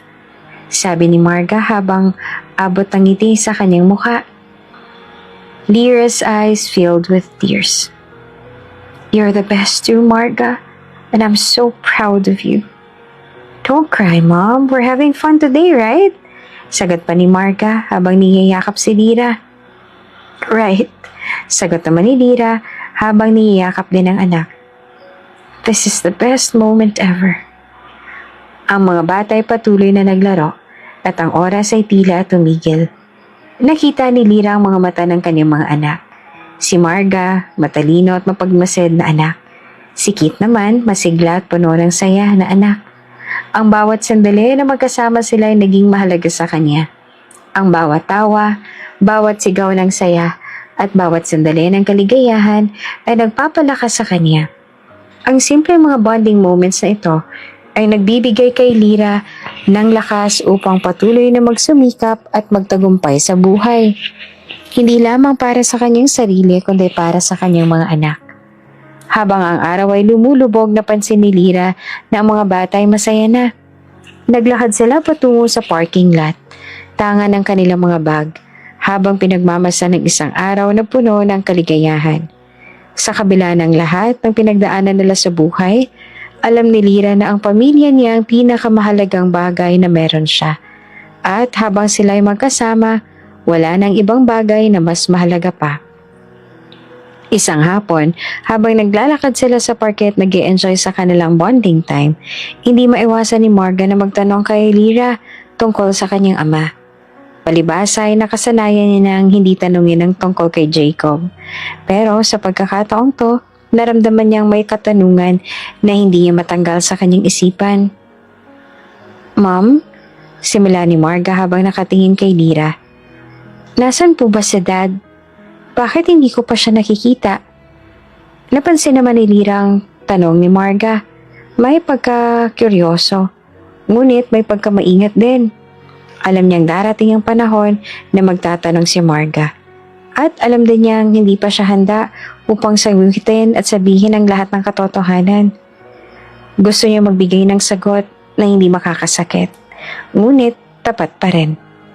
Pinili niyang sagutin ng maayos upang hindi magbigay ng maling ideya kay Marga. Your dad," sagot ni Lira sabay hinga ng malalim. "Nagtatrabaho siya sa malayo, anak. Kaya hindi siya makapunta dito palagi." Hindi naman siguro maintindihan ng bata ang lahat ng detalye, kaya't nagpasya na si Lira na hindi na magbigay ng iba pang detalye. Gusto niyang malayo sa isipan ni Marga ang mga komplikadong bagay tungkol sa kanyang ama. Ibinaba niya ang tingin sa mga mata ni Marga at nagpakita ng ngiti. "Pero anak, hindi mo kailangang mag-alala. Andito ako para sa inyo ni Keith, diba? Magkasama tayo, kaya masaya. Masaya naman akong kasama niyo, diba?" Bumuntong hininga si Marga, tumango. "So, nagtatrabaho lang siya? Hindi ba siya umuwi?" "Bihira siyang umuwi, pero tuwing magbabakasyon siya, pupunta siya dito, kaya hindi mo kailangang mag-alala," sagot ni Lira. Napilit pinipigilan ang anumang lungkot na maaaring maramdaman ni Marga. Nakita ni Lira ang mga mata ni Marga na may kaunting kalungkutan, pero tila hindi nagtanong pa ang bata. Siguro sa mga simpleng sagot ni Lira ay naisip niyang okay lang na hindi siya nakikita palagi ng ama. Tumahimik si Marga sandali. Habang naglalakad sila papunta sa labas ng parke, hindi rin nagtanong si Keith, ang kanyang mas batang kapatid, dahil abala siya sa mga laruan niyang dala. "Mama," sabi ni Marga pagkatapos ng ilang sandaling katahimikan, "okay lang naman pala na wala si Dad. Kasi ikaw naman ang lagi kong kasama. Nandyan ka, diba?" Natouch si Lira sa sinabi ni Marga. Puno ng pagmamahal at pasensya ang kanyang puso habang pinagmamasdan ang kanyang anak. "Oo anak, lagi ako nandito. Lagi kitang mamahalin. Kahit kailan," sagot ni Lira habang niyakap si Marga ng mahigpit. Hindi na nagtanong pa si Marga. At si Lira ay nakahinga ng maluwag. Hindi pa handa si Lira na sabihin ang lahat ng katotohanan kay Marga. Ang tulay na relasyon nila ni Jacob at ang mga hindi pagkakaunawaan sa pagitan nila. Gusto niyang maging ligtas si Marga mula sa lahat ng mga pagsubok na hindi pa nito kayang intindihin. Sa mga sumunod na araw, tinanong ni Marga minsan ang tungkol kay Jacob, ngunit mas pinili ni Lira na ipinaliwanag na lamang si Jacob ay malayo. At siya pa rin ang pangunahing papel sa buhay ni Marga at Keith. Nang matagal, natutunan ni Marga na tanggapin na lamang na hindi lahat ng bagay ay kailangang ipaliwanag kaagad. At masaya na siya sa simple at masayang buhay na lang mag-ina. Nagpatuloy ang mga araw ng bonding, laro at kwentuhan nila. Si Lyra sa kanyang sarili ay nagsikap na magbigay ng lahat ng pagmamahal at atensyon sa kanyang mga anak, na siya naman ay hindi iniiwan. Alam niyang hindi magiging madali ang mga darating na taon. Pero hanggat nandyan siya para kay Marga at Keith, magagawa niyang mapagtagumpayan ang lahat ng pagsubok. Sa kabilang banda, habang patuloy na lumulubog ang negosyo ni Jacob, hindi niya alam na ang buhay ni Lyra ay patuloy na umaangat. Sa mga nakaraang buwan, isang malaking kabiguan ang sinapit ni Jacob.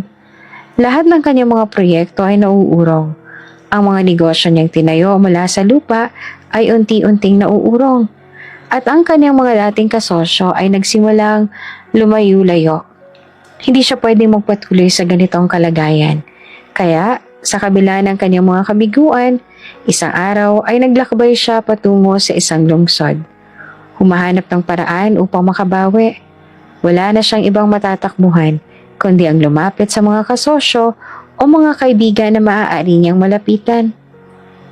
Ngunit ang lahat ay nag-iwasan sa kanya, para bang siya ay isang nabigong tao na hindi nakarapat-dapat mapansin. Isang hapon habang naglalakad si Jacob sa isang mall, nakita niya si Lyra kasama ang kanyang 2 anak. Agad siyang napahinto. Dahil ang mga bata ay may mga katangiang hindi niya maikakaila na parang may pagkakahawig sa kanya. Si Marga at Keith, mga batang may malalaking mata at ngiti na katulad ng sa kanya. Hindi pa rin siya makapaniwala sa nakikita. Si Lyra at ang mga bata ay magkasamang namamasyal at tila masaya sila sa kanilang buhay. Pinilit ni Jacob na hindi magpakita kay Lyra. Hindi pa siya handang makita siya at makipag-ugnayan sa kanya. Sa kabila ng nararamdamang kabiguan, alam niyang may mga hindi pa nasasabi at hindi pa na uurong ng mga bagay. Tumayo siya sa likod ng isang tindahan. Palihim na pinagmasdan ng pamilya ni Lyra. Hindi pa siya sigurado kung paanong matutugma ang lahat ng ito. Muntik niya nang lapitan si Lyra, ngunit nagdalawang isip siya. Paano ko ba ito gagawin? Tanong ni Jacob sa sarili. Paano ko sasabihin na may duda akong sila ang mga anak ko? Nagpatuloy ang kanyang pagmamasid sa kanila, habang si Lyra ay abala sa pagpapatawa at paglalaro sa mga bata. Nakita ni Jacob na masaya si Lyra at ang mga anak nito. Sa kabila ng lahat ng nangyari sa pagitan nila, hindi maikakaila na may mga bagay na nagbago sa buhay ni Lyra. Muling pumasok sa isipan ni Jacob ang tanong kung paano nga ba naging buhay ni Lyra pagkatapos nilang maghiwalay. Hindi ba siya napagod? Paano siya nakabangon mula sa lahat ng pinagdadaanan nila? Sa bawat sulyap na binigay ni Jacob kay Lyra at sa mga bata, naramdaman niyang may mga sagot siyang kailangang hanapin. Bakit ako nagdalawang isip? Tanong niya. Alam niyang ito na ang pagkakataon para alamin ang lahat ng mga tanong na matagal niya nang tinatago sa kanyang isipan. Ngunit sa kabila ng mga saloobin, hindi pa siya handang tanggapin ang lahat ng ito. Samantalang si Lyra, sa kanyang hindi pagkakaalam, ay masaya at kontento sa buhay kasama ang mga anak. Wala siyang ideya na si Jacob pala, ang dating asawa ay nasa malapit lamang at pinagmamasan sila.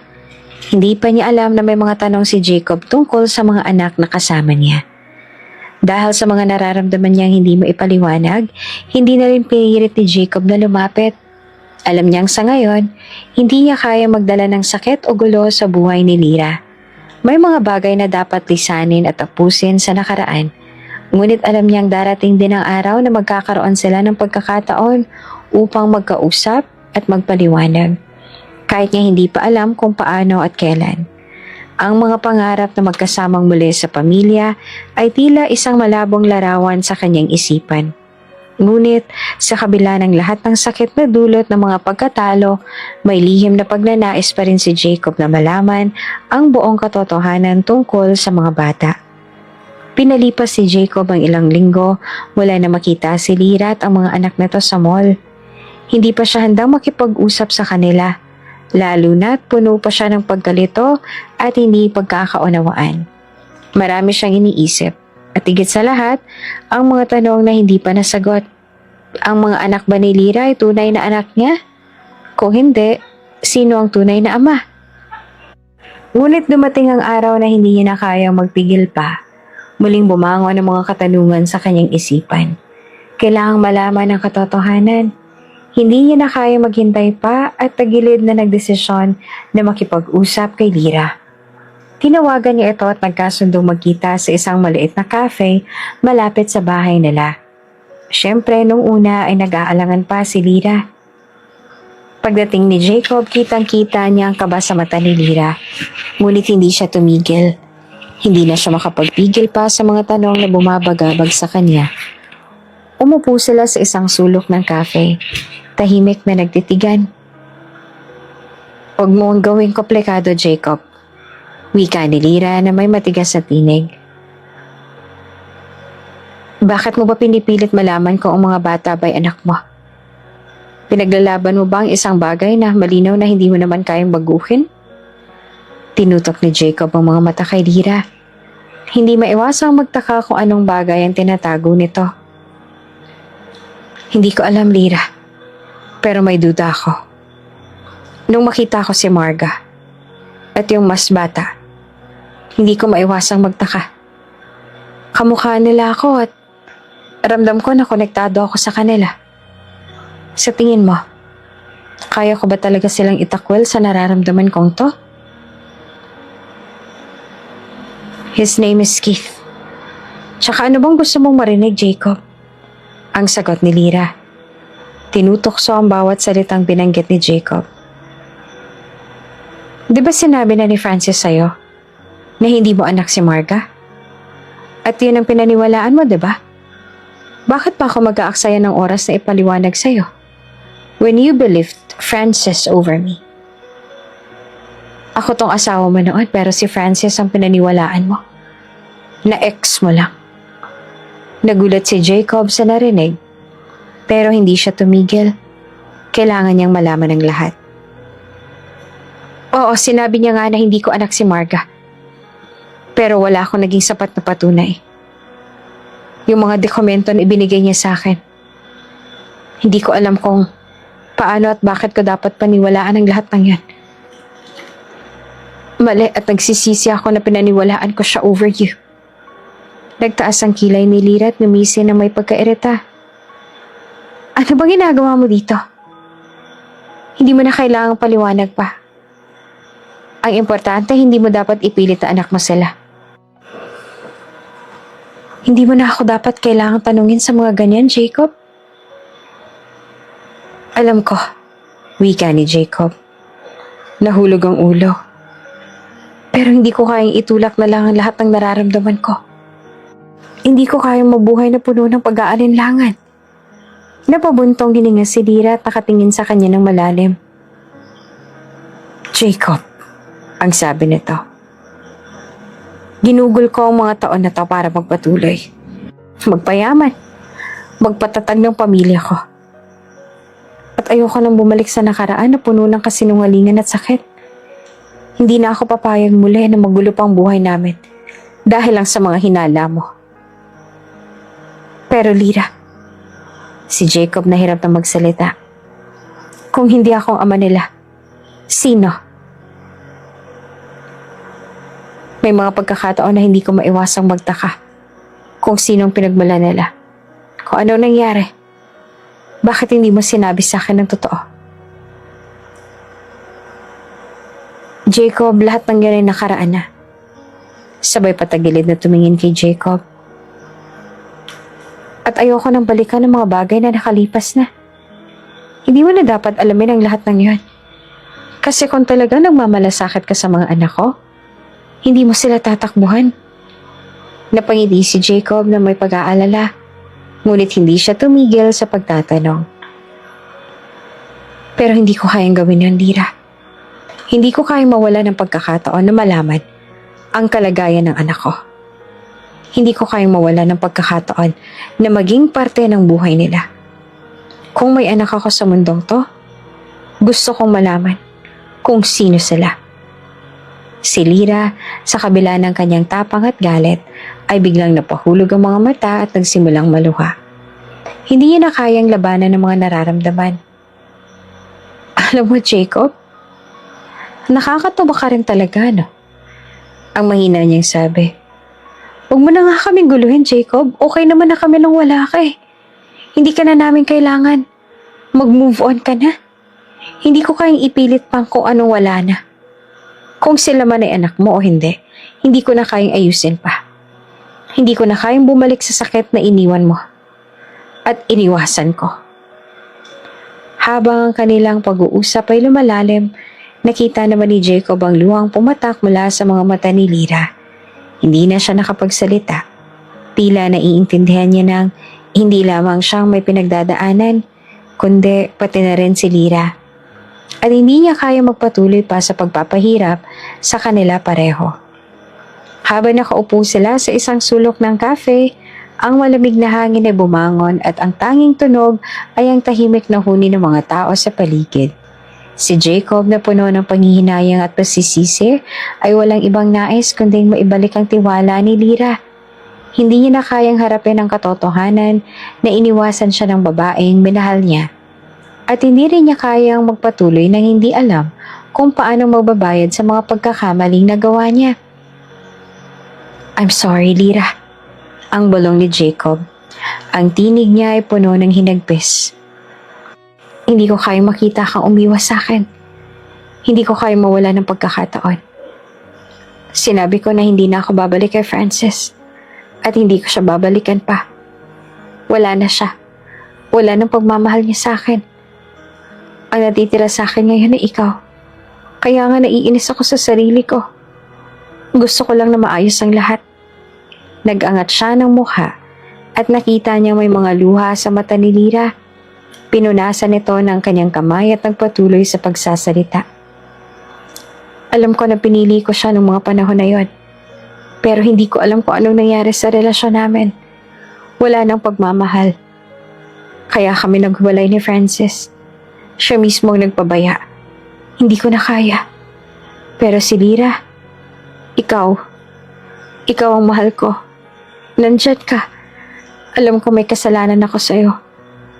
At nagsisisi ako sa lahat ng nagawa ko at naging tanga ko. Isang hakbang pa si Jacob patungo kay Lyra. Ngunit agad siyang tinanggihan ng babae. Jacob, hindi ko na kaya magtiwala ulit sa'yo. Huwag mong gawing dahilan ng mga sinabi mo. Hindi mo na mahal si Francis na hindi mo na kayang baguhin ang nakaraan.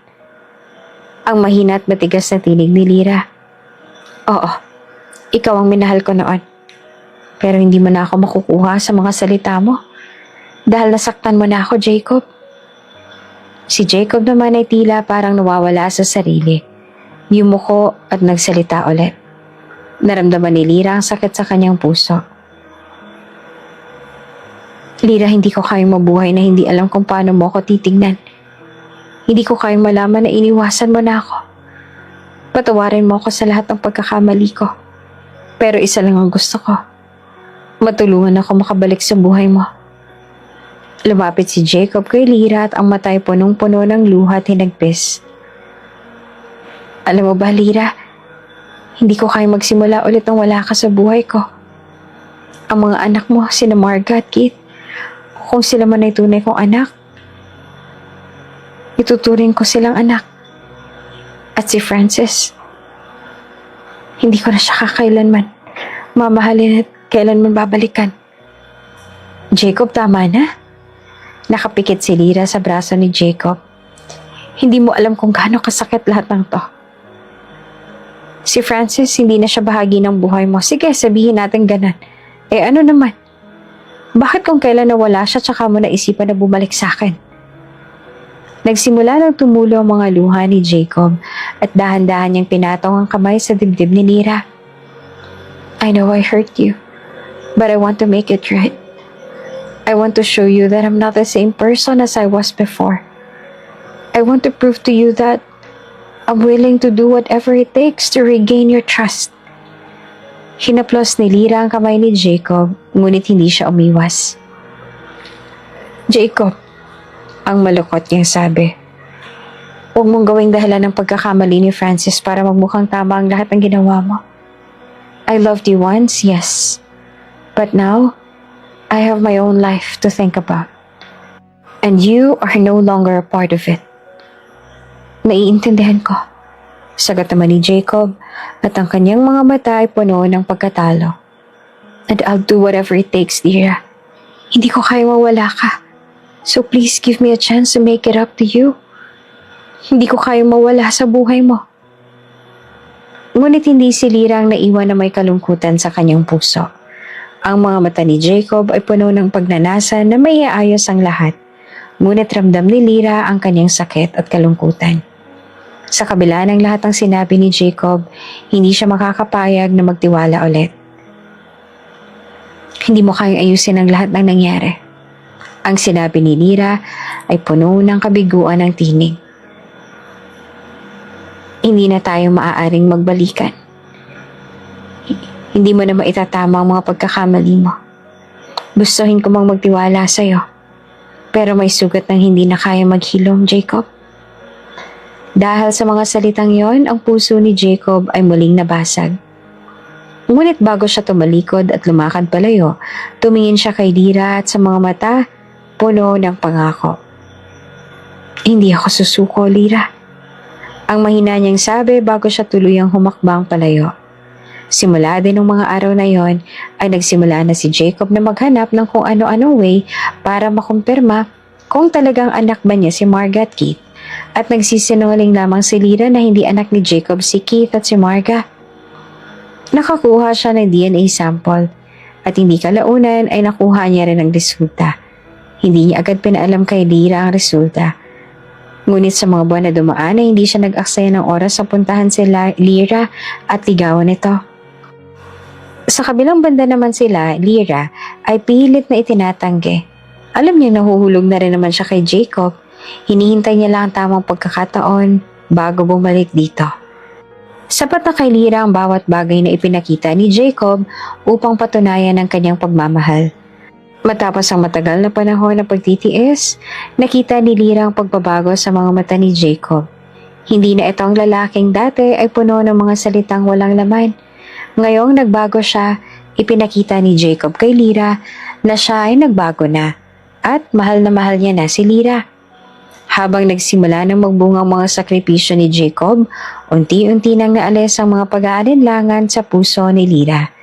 Isang araw habang naglalakad sila sa tabi ng dalampasigan, nakatumambad kay Lyra ang matamis na ngiti ni Jacob. Ngiting puno ng pangarap at pag-asa. Lyra, wika ni Jacob, hindi ko na kayang mabuhay na hindi ka kasama. Alam ko sa sarili ko na hindi ko na kayang magkamali pa. Dahil ikaw na ang nais kong makasama habang buhay. Isang mahaba at malalim na paghinga ang ginawa ni Lyra at sa bawat segundo ng katahimikan, naramdaman niya ang mga pagninilay-nilay sa nakaraan at kasalukuyan. Ang mga pagkatalo, mga pagkakamali, at mga sugat na iniwan ng mga nakaraang taon. Ngunit higit sa lahat, nakita niya ang tapat na pagbabagong nagmula sa puso ni Jacob. Sa huli, napagtanto ni Lyra na sapat na ang lahat ng ito, na hindi niya na kailangan pa ng matagal na panliligaw, mga salita na walang laman o pangako na hindi matutupad. Ang pinakamahalaga para sa kanya ay ang nagbago na si Jacob at napatunayan niya na ang sarili niya sa pamamagitan ng mga aksyon, hindi lamang sa mga salita. Oo, sagot ni Lyra at ang kanyang boses ay puno ng matamis na kagalakan at katiyakan. Sinusumpa ko, Jacob. Sapat na sa akin ang pagkatao mo. Hindi na kailangang maghintay pa ng mas matagal dahil nakita ko na ang lahat ng kailangan kong makita. Simula noon, naging buo na ang pamilya ni Lyra na minsang nawasak. Ipinaliwanag ni Lyra na nagtatrabaho lamang si Jacob na agad din namang pinaniwalaan ni Marga. Hindi naman nahirapan si Jacob na kunin ang loob ng mga anak. Sa ngayon, ay nagdadalang tao ng muli si Lyra.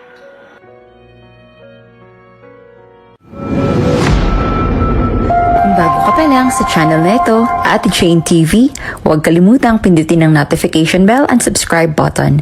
Sana po hindi naman malaking abala sa inyo ang pagpindot ng subscribe button dahil ang kapalit po nito ay ang pagsuporta para makapag-produce ng mga libreng stories sa mga channels ni Ate Jane. Maraming salamat! Please, Jacob, make love with me.